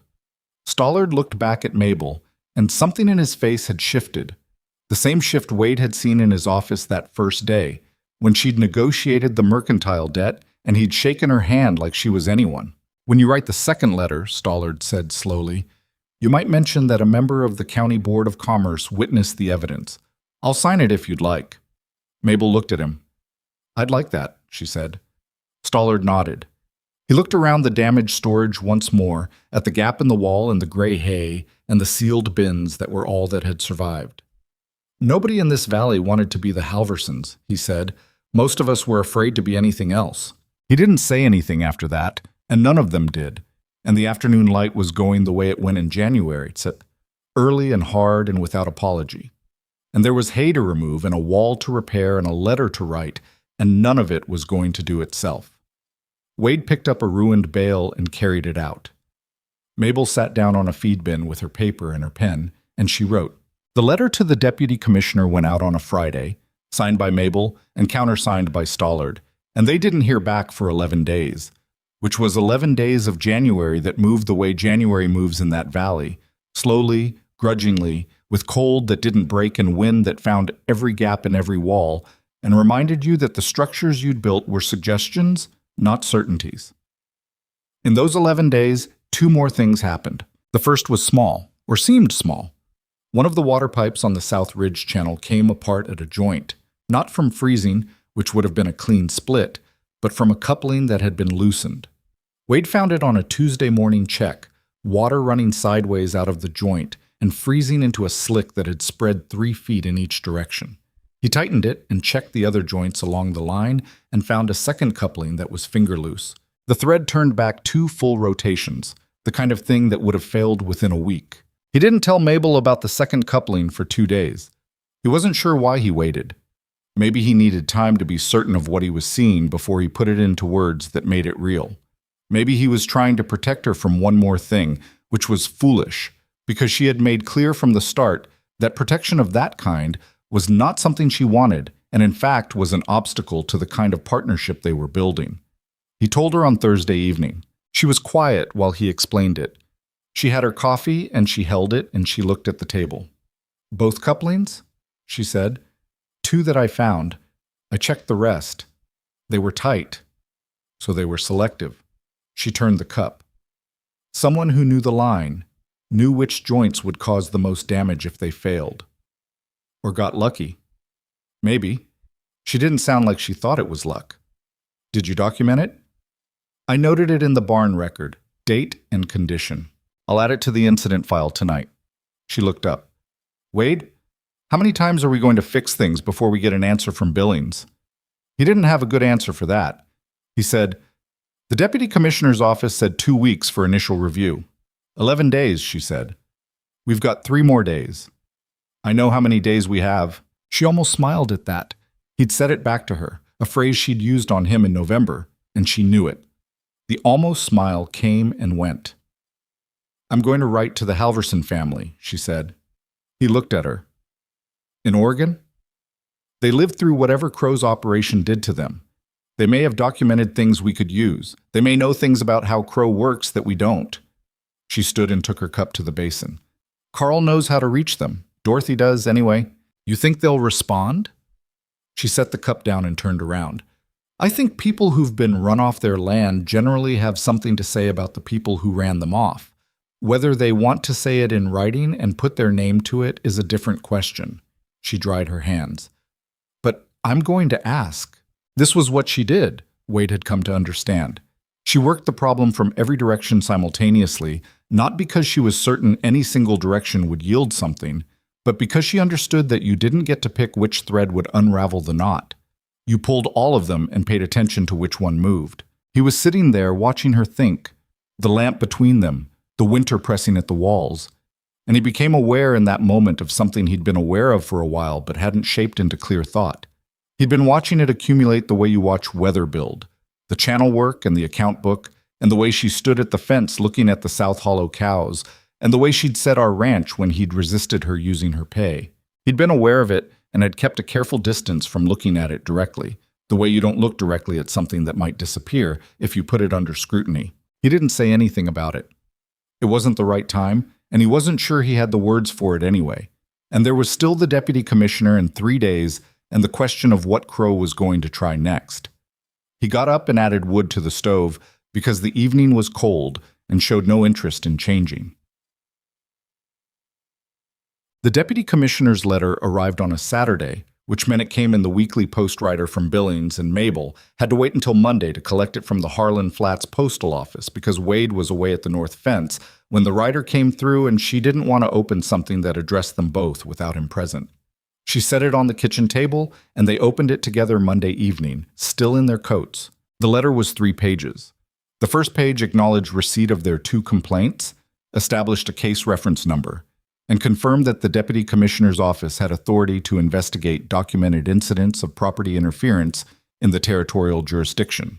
The second page was drier, procedural language about the burden of documentation and the requirement for sworn statements and the timeline for review. And Wade read it twice without fully absorbing it until Mabel put her finger on a paragraph halfway down the page. "Here," she said. He read it. The paragraph said that in cases where documented incidents suggested a pattern of deliberate interference rather than isolated events, the office had authority to order a formal inquiry, which would include examination of land acquisition records and documented communications related to any offers made on the subject property. He looked up. They can look at Crow's acquisition records. If we can establish a pattern. She turned to the third page. 2 documented incidents plus witness statements. They want sworn affidavits from Carl and Stollard. They want a written account of Crow's visit to the ranch and the offer he made. She set the letter down. They want all of it within 30 days. 30 days is manageable. Barely, she said, and then she caught herself using his word from November, and the corner of her mouth moved. Barely manageable. They spent the next 2 weeks building the file. Mabel drafted the affidavits and Wade drove them out to Carl and Stollard separately, explaining what they needed and why, and both men signed without much hesitation. Carl, with the grim efficiency of a man who'd been waiting for someone to start this, and Stollard with a deliberateness that suggested he understood the weight of what his signature meant and had decided it was worth it. Mabel wrote a formal account of Crow's December visit, precise and unemotional, every detail of what he'd said, and the manner in which he'd said it laid out in the kind of clean, legible handwriting that had once held 40 children's attention. She wrote to the Halversons in Oregon at the same time through Carl and Dorothy's connection, and the letter was short, an introduction, an explanation of their situation, and a single question asked without embellishment. Did you document anything before you left? And if so, would you be willing to share it? The Halverson letter was a long shot. She said so herself, but she sent it. Wade watched her work through those 2 weeks with the particular attention of a man who is trying to memorize something without knowing why. He watched her grade papers at the kitchen table in the evenings after the ranch work was done, penciling notes in the margins in her small, tight handwriting, and he watched her bundle them and carry them to the schoolhouse in the mornings. And he watched her come home tired and sit down and open the incident file and add to it date and time and condition, the steady accumulation of a record that was going to matter or wasn't, and he understood that she was doing all of it, the teaching, the ranching, the building of a legal record, without complaint and without the need for acknowledgement, and that this was not heroism exactly, not in the way stories usually presented heroism. It was just work, done by a person who had decided that the work was hers to do. He started doing something he hadn't done before, which was paying attention to the small particular things, the way she repinned her hair in the mornings when she thought she was alone in the yard, the particular efficiency of the way she moved through the barn. No wasted steps, everything in a sequence she'd worked out and refined over months. The way she talked to the cattle, not with the cloying sweetness some people used, but practically, informatively, like they were colleagues being briefed on the situation. He noticed that she always checked on the old cow they'd nearly lost in the December cold, the one who'd spent the night in the creek bed, and that she did it quietly, without drawing attention to the fact that she'd formed an attachment, as if the attachment were a small vulnerability she was allowing herself to have but wasn't ready to discuss. He didn't draw attention to it. He just noticed. The third incident came on the last Wednesday of January, and this one he didn't find in the morning. This one announced itself in the night. He came awake to a sound that his sleeping brain had been incorporating into a dream before the part of him that ran the ranch pulled him upright and said, "Listen." He lay still for 3 seconds. The sound was the cattle. Not the normal sounds, the settling and shifting, but the particular tense, high-pitched note of animals that are afraid. It came from the direction of the south paddock. He was dressed and out the door in under 2 minutes. He grabbed the lantern from the hook by the door and lit it running, which was a skill he'd developed over years of middle-of-the-night ranch emergencies, and he was at the south paddock fence before he saw what was happening.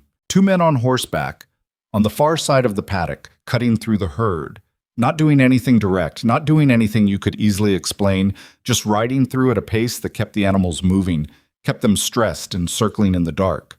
The cattle were bunched at the near fence, pressed against it, the sound they were making the sound of animals that have no more room to go.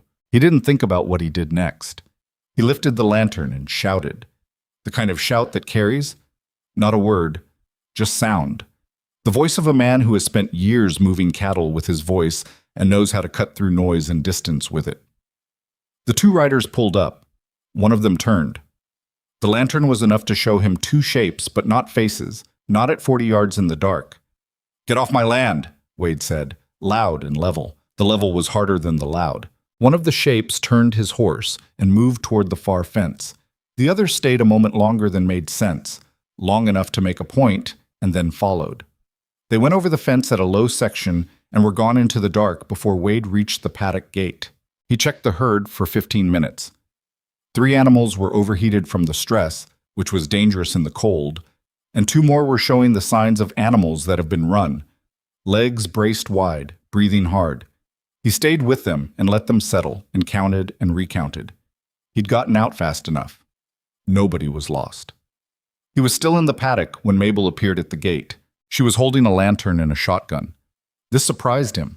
Not the lantern, but the shotgun, which was his, which he'd had behind the door and which she had apparently located and taken on her way out. She stood at the gate and looked at the animals, and then at him.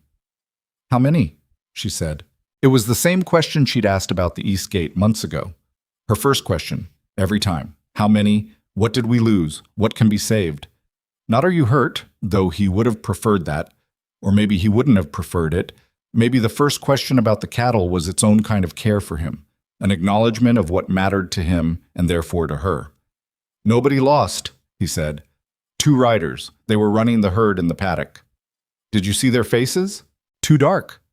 She looked at the far fence where they'd gone over. "They'll say it was nothing. If we report it, they'll say they were crossing through on a public route and the cattle spooked from the lantern." "I know. But we document it anyway." "Yes." She opened the gate and came into the paddock and walked to the 2 animals he'd been most worried about, the ones showing the braced leg breathing. She set her lantern down and looked at them with her hands on their flanks, feeling for heat and trembling. He watched her do it.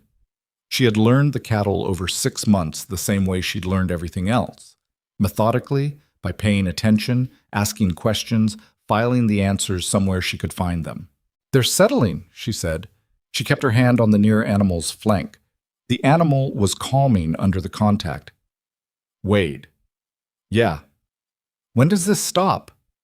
He knew what she was asking. Not whether they were going to stop. They weren't going to stop, not as long as Crow had reason to believe they would eventually break. But when, meaning how much more of this was left, meaning was there an end that she could see from here? I don't know, he said.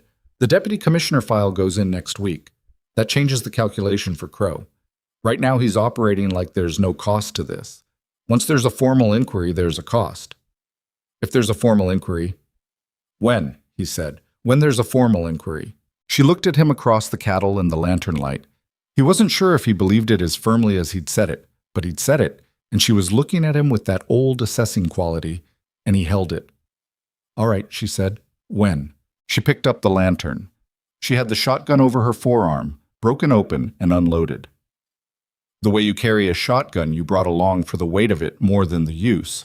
And he looked at her standing in the paddock in the January dark with the cattle settling around her and the lantern in one hand and the gun in the other and her hair down around her shoulders because she'd come out without stopping to pin it. And he thought, there it is. That was the thought. Just, there it is. The thing he'd been watching accumulate and not looking at directly. He looked at it directly now. It wasn't comfortable exactly. It was too new for comfortable. But it was there, clear and specific, and he understood it for what it was, and he held on to it the same way he held the lantern, steadily, two-handed, making sure the light stayed where it needed to be. He didn't say anything about it. They went back to the house. She made coffee because neither of them was sleeping again tonight, and they sat at the kitchen table, and she wrote the incident record, time, description, 2 riders, direction of departure, and he watched her write and thought about the word when and what it meant that he'd said it like he meant it, and then found, examining it, that he did. The Halverson letter came back in the second week of February. It was from a woman named Ruth Halverson, Frank Halverson's wife, written in the cramped, angular hand of someone who wrote letters rarely and chose every word with the consciousness of the cost. Mabel read it at the table and then passed it to Wade without speaking. He read it. Ruth Halverson wrote that they had indeed documented things before they left. She wrote that her husband Frank had kept a record of 3 separate incidents of fence damage and 2 incidents involving their water source, and that he had also kept a copy of a letter sent to them by an agent of the Crow operation after the second water incident, a letter that offered to purchase their property and noted in language that had not seemed coincidental that the incidents they'd experienced were consistent with what happened to operations that weren't well suited to the valley. She wrote that Frank had given copies of these documents to a land attorney in Billings when they left, a man named Aldous Crane, thinking they might matter someday, not knowing how or to whom. At the bottom of the letter, Ruth Halverson had written, I am glad someone is still fighting. Frank says the same. If the attorney is willing to share what Frank left with him, you have our permission to use it. It won't give us our ranch back, but maybe it keeps you yours. Mabel sat across the table looking at the letter after Wade handed it back. She wasn't performing anything. No satisfaction, no triumph. She looked like someone who had received news that was better than expected and was taking a moment to make sure she understood it correctly before she allowed herself to feel anything about it. Aldous Crane in Billings, she said. You're going to write to him. I'm going to write to him today. She folded the letter carefully and put it in the correspondence file. And I'm going to include Ruth Halverson's name and her permission. He leaned forward on his elbows. If Crane still has those documents, the letter from Crow's agent, that's direct evidence of a pattern. The deputy commissioner's office can compel production of it if Crane's willing to cooperate. Yes, she said, that's exactly what it is. He looked at her. She was already pulling paper from the shelf, already uncapping the pen, already composing in her head the words she was going to put down. Her jaw was set and her shoulders were squared, and she looked like what she was, which was a person who had been underestimated her entire life and had learned to convert every instance of that underestimation into fuel for the thing she was going to do next. He said quietly, Mabel. She looked up. He hadn't planned this. He wasn't good at planning things that required words rather than work. I'm glad you came here, he said. I know it wasn't what you were hoping for. Brentwood's auction and $2 silver and this. He made a gesture that was meant to encompass the kitchen, the ranch, the winter, the incident file, all of it. I know it wasn't what you were hoping for. She looked at him with the pen in her hand and the blank paper in front of her. What makes you think you know what I was hoping for? She said. Not hostile, genuinely asking. He thought about it. Fair point, he said. Something in her face shifted then. Not the corner of the mouth thing, but something larger and quieter. The expression of a person who has been seen and is not entirely sure how to receive it. She looked at him for a moment, and then she looked at the paper. I'm going to write this letter, she said. I know. And then I want to check on the old cow before supper. I'll do the cow, he said. You write the letter. She nodded and bent to the paper, and the pen began to move. He put his coat on and went out to the barn. The February cold was iron sharp, and the stars were dense and hard overhead. The kind of sky that reminded you that the world was bigger than whatever problem you were in the middle of. He found the old cow in her usual spot, the corner stall where Mabel had moved her after the December Creek incident, bedded down in good straw. He checked her legs and her breathing, and she regarded him with the tolerant indifference of an animal who has decided she will survive this winter and doesn't need to be fussed over. All right, he told her. You're all right. He stayed a few minutes anyway, listened to the barn, listened to the cold outside it. When he went back inside, Mabel was still writing, 2 pages in, her handwriting filling the paper in neat lines. The coffee on the stove had gone cold. He poured it out and started fresh. And she didn't look up from the letter, but she said without stopping the pen, "Thank you." And he understood she meant the coffee. He said, "The cow's fine." "I know," she said. "I knew she would be." He sat down across from her and waited for the coffee and listened to the pen move across the paper. And outside, the February wind pushed at the walls of the Double C the same way it had been pushing since November, steady and indifferent, and the walls held. They'd done that, the two of them. Built and repaired and shored up and documented and refused, and the walls held. And whatever was coming next, Crane the attorney and the deputy commissioner's inquiry and Garrett Crow's next calculation, they would face it the same way they'd faced everything else since November. Together, without pretending it wasn't hard. That was not nothing. That was, in fact, the whole thing. Aldous Crane wrote back in 12 days. His letter was brief and professional and contained more weight per sentence than anything Wade had read in a long time. He confirmed that Frank Halverson had indeed left a file with his office before departing for Oregon, and that the file included 3 incident records, 2 affidavits from neighboring ranchers who had witnessed damage to the Halverson property, and 1 letter, original, not a copy, written on letterhead from a land management company called Meridian Range Holdings, signed by a man named Collier, offering to purchase the Halverson Ranch, and containing language that Crane, as an attorney, characterized as suggestive of a coordinated pressure campaign. He further confirmed that Meridian Range Holdings, upon investigation at the time, had been a subsidiary entity through which Garrett Crow conducted land acquisitions that he did not wish to conduct under his own name. Mabel read this paragraph aloud to Wade, then read it again, and then set the letter on the table and looked at it. He's been doing this through a shell company, she said, so his name isn't on the offer letters. His name isn't on the offer letters, which is why nobody could connect the incidents to him directly. She turned the letter over as though checking the back for more. Crane kept the originals. He kept them for 2 years waiting for someone to ask. Wade sat down. He thought about the Halversons in Oregon, Frank and Ruth, who had documented everything they could and left copies with an attorney and then left the territory because there was nothing else to do. He thought about what it must have felt like to do all of that and leave anyway, to do the right careful things and still lose, and he felt something about that which he didn't have a precise word for, a kind of grief on behalf of people he'd never met, and underneath it, something that was close to fury. Crane is willing to cooperate with the deputy commissioner's inquiry, Mabel said, still reading. He'll provide the file upon receipt of a formal request from the office. He says, she found the line, that he has been waiting for a formal inquiry to provide him grounds for disclosure. He didn't feel he could produce the file without one. And now we can give him one. We send him the case reference number and the deputy commissioner's information, and he does the rest. She looked up. Wade. This is it. He knew what she meant. This was the thing that turned their 2 documented incidents from a complaint into a pattern, their word against Crows into documented history with an attorney's name attached to it. This was the difference between what they'd had before, which was legitimate but thin, and what they had now, which was something that a formal inquiry could pull on and follow. "I'll ride to Billings on Monday," he said. "We'll ride to Billings on Monday," she said. He didn't argue. They gave everything to the deputy commissioner's office on a Thursday in late February. The incident file, the affidavits from Carl and Stollard, Mabel's written account of Crow's December visit, and the letter from Aldous Crane with the case reference number marked clearly on the cover page. The clerk who received the file, a woman in her 40s who had the efficient manner of someone who had processed a great deal of paper in her life and could tell immediately which of it mattered, looked at the Crane letter and looked at the file and asked them to wait. They waited 40 minutes in a hallway that smelled of lamp oil and old wood. Mabel read a primer she'd brought along for reviewing a student's progress. Wade sat and watched the door.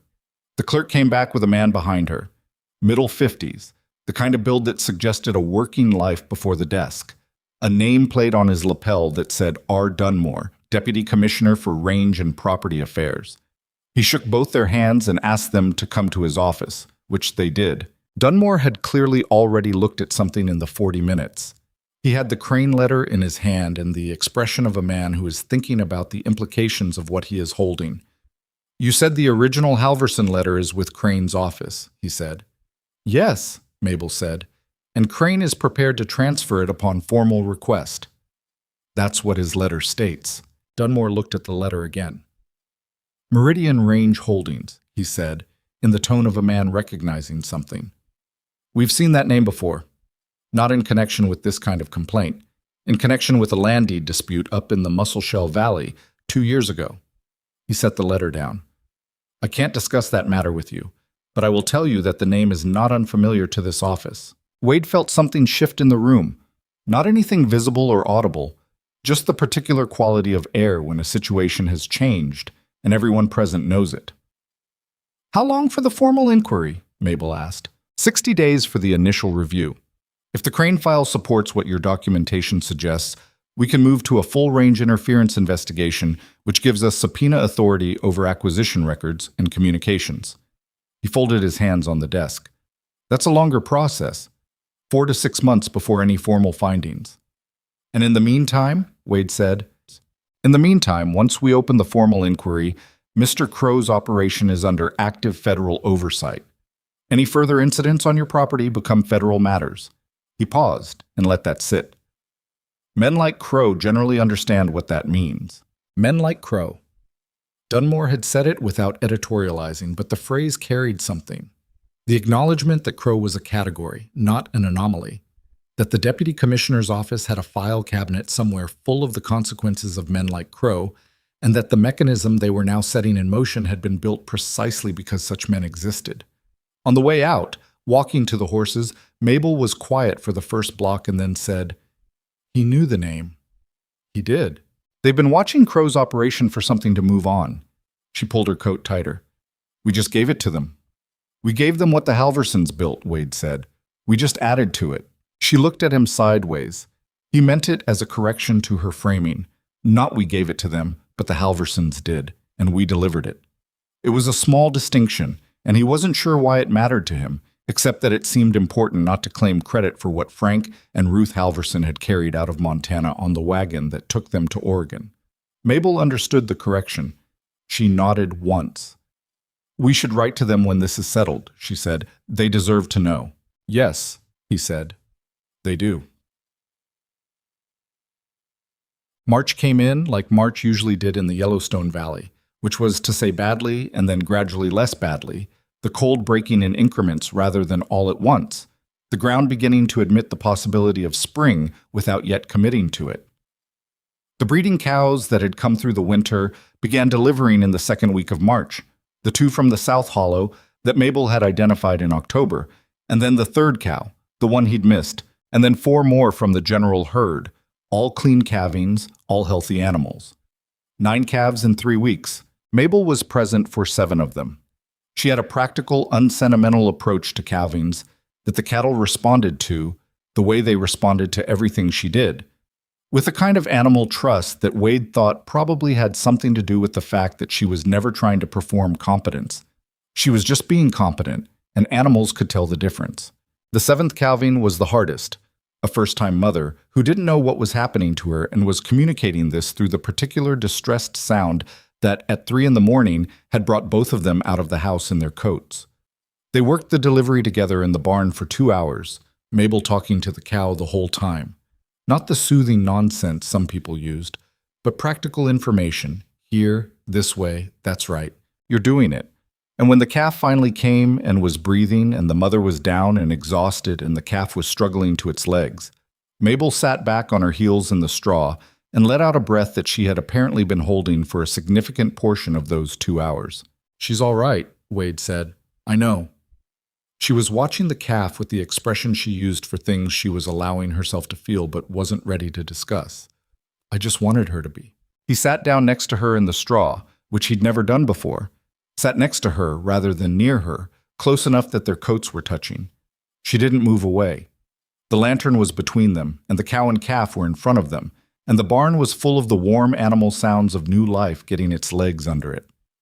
After a while, he said, "I've been thinking about something." "About the inquiry?" "No, not about the inquiry." She waited. "About you," he said. "About us, I guess. About what this is, between us." She was quiet for a moment. The calf took a step and nearly sat back down and took another. "What do you think it is?" she said. "I think it's more than I expected when I drove that wagon to Harlan Flats," he said. "I think it might be more than I know how to say properly. I'm not—" He stopped. "I'm not a man who has a lot of words for this kind of thing." "I know," she said. "I'm not asking you for anything you don't want to give," he said. I'm telling you, because I think you should know." She looked at the calf for a while. The calf had found its legs and was leaning against its mother, who lifted her head and regarded it with the specific exhausted wonder of new motherhood. "I came out here," Mabel said slowly, "because I had nothing left where I was. Not in a dramatic way, just the school was gone, and my father's house was never mine, and I was 26 years old, and I had my trunk and my ledger books, and I'd been writing letters with Dorothy Ebert for 8 months about what the territory was like, and at some point I thought—" She paused. "I thought, if I stay here, I know exactly what my life is going to be. And if I go, I don't know it all. And at least I don't know." "That's a brave way to think about it," he said. It didn't feel brave. It felt like desperation with better framing. She looked at her hands in her lap. "I didn't expect you." "What did you expect?" "Someone who needed a cook and a housekeeper and wasn't going to make it complicated." She said it without bitterness, just as a statement of what her expectations had been. "Someone to work for. Is that all this is?" She looked at him then. Full on, not sideways. Not the glancing assessment she'd used in the early months. This was the look she used when she was going to tell you something true and had decided not to soften it. "No," she said. "It isn't. You know it isn't." He did know. He'd known it since the February night with the lantern and the shotgun, and her hair down around her shoulders. Maybe before that. Maybe since the day they'd watched the water come into the south barn tank. He'd known it and waited because he wasn't sure what she wanted, and because pushing was not something he was willing to do with Mabel, who had been pushed by enough people in her life already. "All right then," he said. "All right," she said. That was all. It wasn't a dramatic declaration and it wasn't a promise in words. But it was an agreement between two people who were both too honest to perform things they didn't mean and too careful to take a thing like this lightly. And it sat between them in the straw with the warmth of the barn around them and the new calf on its feet. And it was enough. More than enough. He put his hand over hers in the straw. She turned her hand over and held it. They stayed in the barn until the calf was steady and the mother was calm and the lantern was burning low, and then they went back to the house. And the February cold outside was still cold, but it had a different quality to it. Or maybe they did. The deputy commissioner's formal inquiry notice arrived in April. It was addressed to Garrett Crow and copied to the Double C as the complaining party, and it informed Crow that his land acquisition activities in the Yellowstone River Valley were under review and that Meridian Range Holdings records had been subpoenaed through the office of Attorney Aldous Crane. Crow was required to present himself and his documentation to the Billings federal office within 30 days. Wade heard about Crow's reaction secondhand through Carl, who heard it from a hand at the Crow operation who had worked alongside one of Carl's seasonal workers. The reaction, according to this chain, had been significant but private. Crow had not come to the Double C again. He had not sent anyone. The incidents had stopped in February, shortly after they'd delivered the file to Dunmore's office, which confirmed what the deputy commissioner had said about men like Crow understanding what federal oversight meant. What Crow did instead, in the weeks after the inquiry notice, was quietly and through intermediaries begin testing the interest of other buyers for portions of his operation. Nothing public, nothing official. But the territory had ears, and by May the talk in Harlan Flats was that Crow was looking to consolidate, which was the word people used when what they meant was that a man was maneuvering to shed liability before it caught him. Stollard told Mabel about it at the schoolhouse one afternoon when he came to collect Emmett, who had, over the winter and spring, caught up a full year in his reading and was now making steady, if unspectacular, progress in his arithmetic, which Stollard credited entirely to Mabel, and Mabel credited entirely to Emmett's decision to stop being afraid of the arithmetic, and neither of them was entirely right. "He's not going to fight it," Stollard said, leaning against the doorframe while Emmett gathered his things. The subpoena changed the calculation. The Halverson file and yours together. That's a pattern any territorial court is going to recognize. "He may still fight it," Mabel said. She was erasing the board, her back to Stollard. Men like Crow usually try at least one more thing before they actually stop. Stollard was quiet for a moment. "You're not afraid of him." She turned around. "I'm afraid of what he can do," she said. "I'm not afraid of him." Emmett appeared from behind his desk with his books under his arm and looked up at his father and then at Mabel. He was a solemn boy of 9 who had the habit of listening to adult conversations and processing them slowly and then saying something accurate at an unexpected moment. "My pa says Mr. Crow doesn't like to lose," he announced. "No," Mabel agreed. "He doesn't." "What happens when he loses?" Mabel looked at the boy. "He looks for something else to win," she said. "And in the meantime, things that belong to other people stay belonging to them." Emmett considered this with the gravity of a child receiving information he intended to retain. Then he said, "Is that what happened with your ranch?" "That's what's happening," she said. "It's not quite finished yet." It finished more or less in June. The deputy commissioner's office issued its preliminary findings on a Tuesday. Wade and Mabel received their copy the following Friday, a thick envelope that Mabel opened at the kitchen table with the same care she used on everything that mattered, pressing the pages flat before reading. The findings documented 4 incidents of deliberate property interference against the Double C, 2 against the Halverson operation, and identified a pattern of coordinated acquisition pressure conducted through Meridian Range Holdings. The findings recommended formal sanctions against the entity and referral to the Territorial Attorney General's office for review of Crow's personal involvement. The findings did not say Garrett Crow is guilty. Federal documents didn't work that way. But they said everything adjacent to it, in the precise language of official findings, in a way that left no reasonable interpretation. Mabel read it twice. She set it down. She looked at the table for a moment. "It's not everything," she said. "It's enough," Wade said. "The Halversons don't get their ranch back." No. He'd been thinking about that. He'd been thinking about Frank and Ruth Halverson in Oregon, who had done the right things and left anyway, and about how the right things you do can matter to other people years later in ways you don't know about when you're doing them. It wasn't a comfortable thought, because it meant that doing the right thing wasn't a guarantee of your own protection. But it was a true thought, and he'd been sitting with it.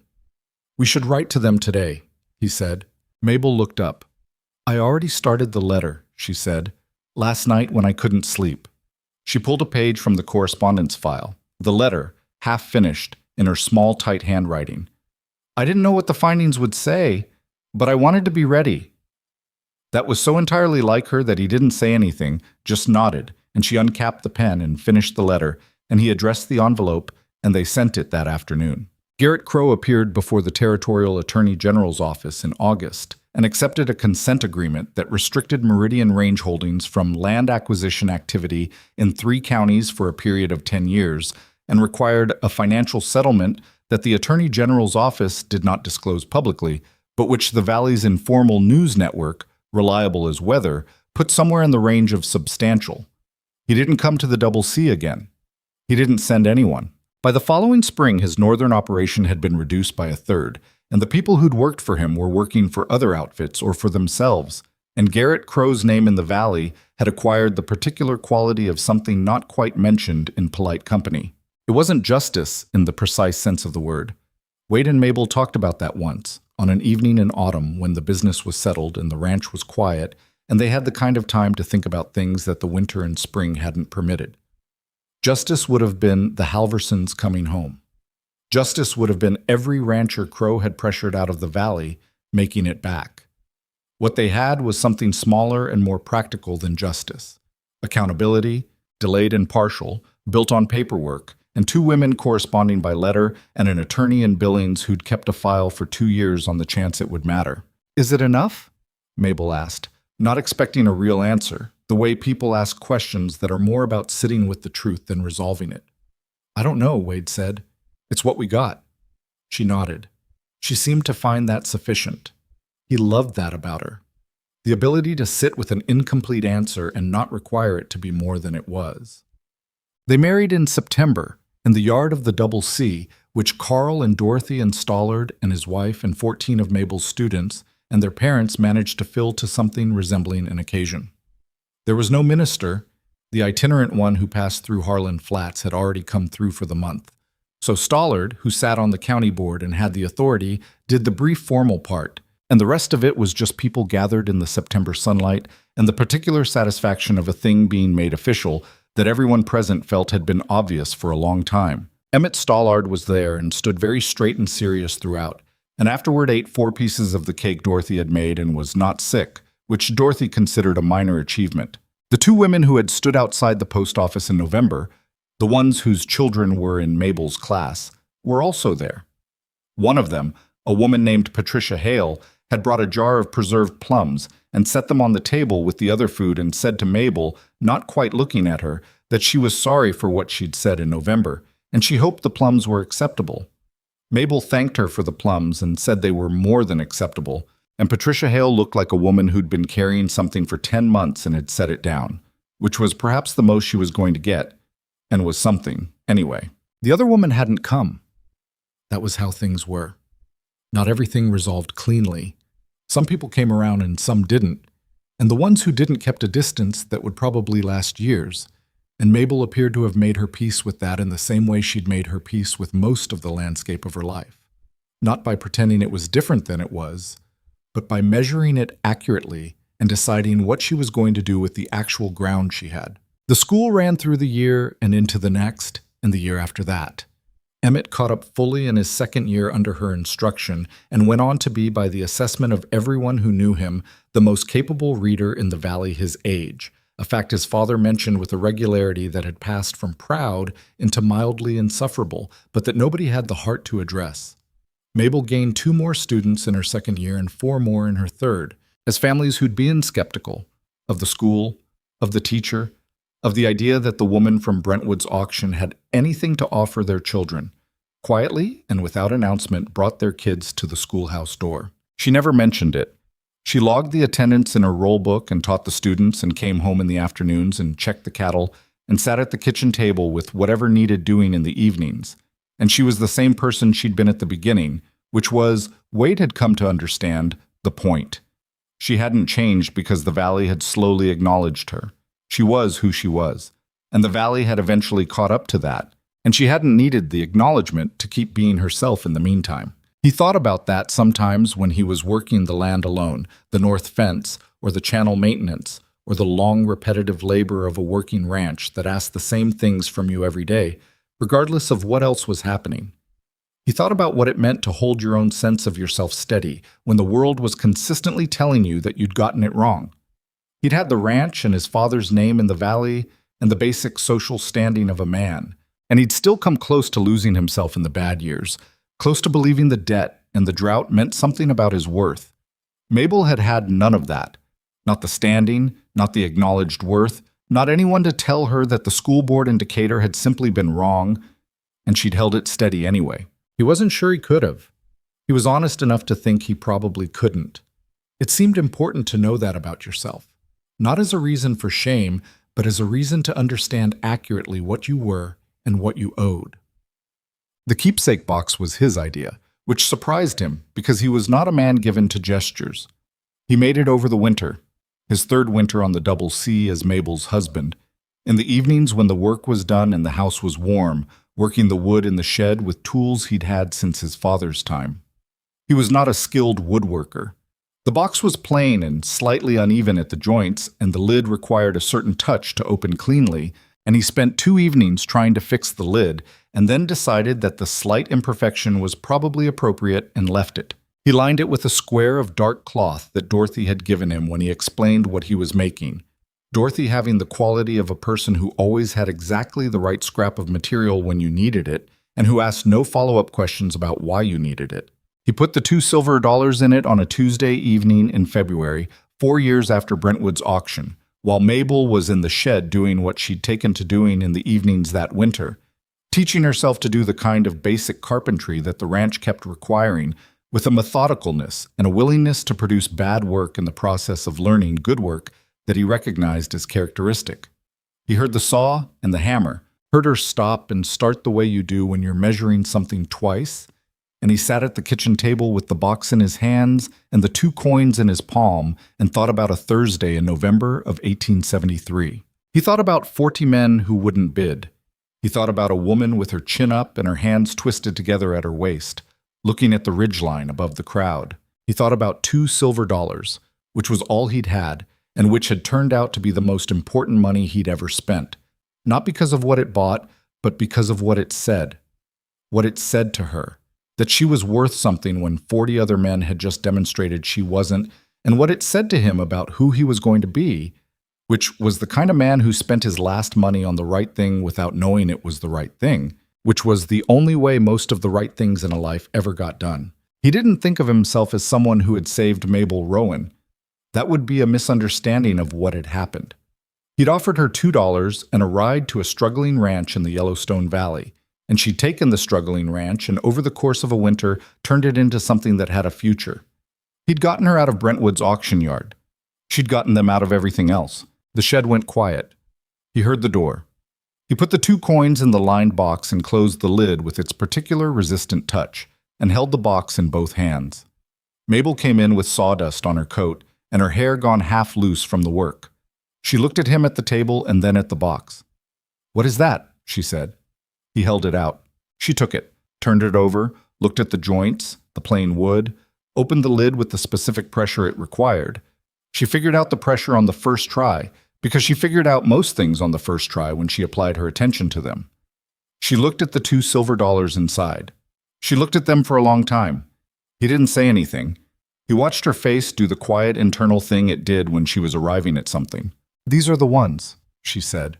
Not a question. "Yes." She looked at them for another moment. Then she closed the lid. She held the box in both hands the way he'd been holding it. "You made this yourself," she said. "The lid's not quite right." "The lid is fine." She looked at the box. Weighed. Yeah. She didn't have words for it either, which he found, strangely, to be the most comfort he'd had in a long time. It meant they were the same in that way. Arrived at something real and without adequate language for it, which was the honest condition of most of the things that mattered. "I'm going to put it on the shelf," she said, meaning the shelf in the main room that held the things they kept. The correspondence file, the roll books from her first years at the school, a small carved horse that had been Wade's as a boy, 3 or 4 books that had traveled in Mabel's trunk from Illinois. "That's a good place for it," he said. She put it on the shelf. She stood in front of it for a moment, the way she stood in front of things she wanted to fix in her memory, and then she turned around. "Supper?" she said. "I'll do the barn first. I'll start the potatoes." He put his coat on and went out.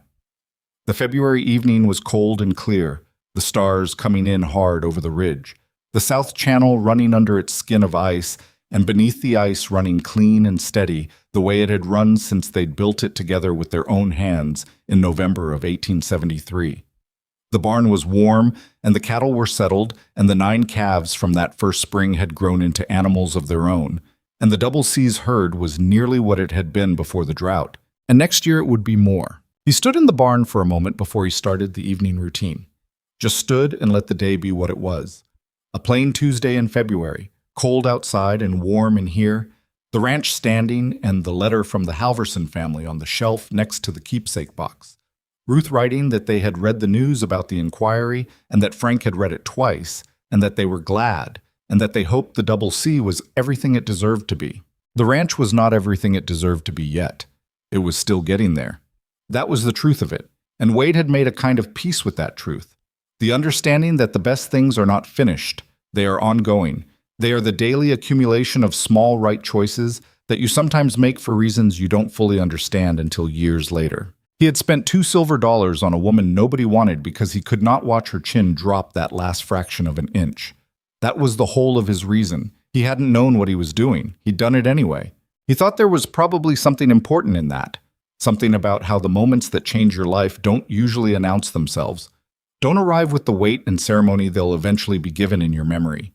They arrive like a Thursday with bad wind, ordinary and demanding, and you respond with what you have, which is rarely enough and turns out to be sufficient. He did the barn check and the water and came back to a warm house where Mabel was at the stove, and the keepsake box was on the shelf and the potatoes were nearly ready. They ate supper. They cleaned up together. She graded papers at one end of the table. He worked on the fence schedule for spring at the other. The lamp burned between them.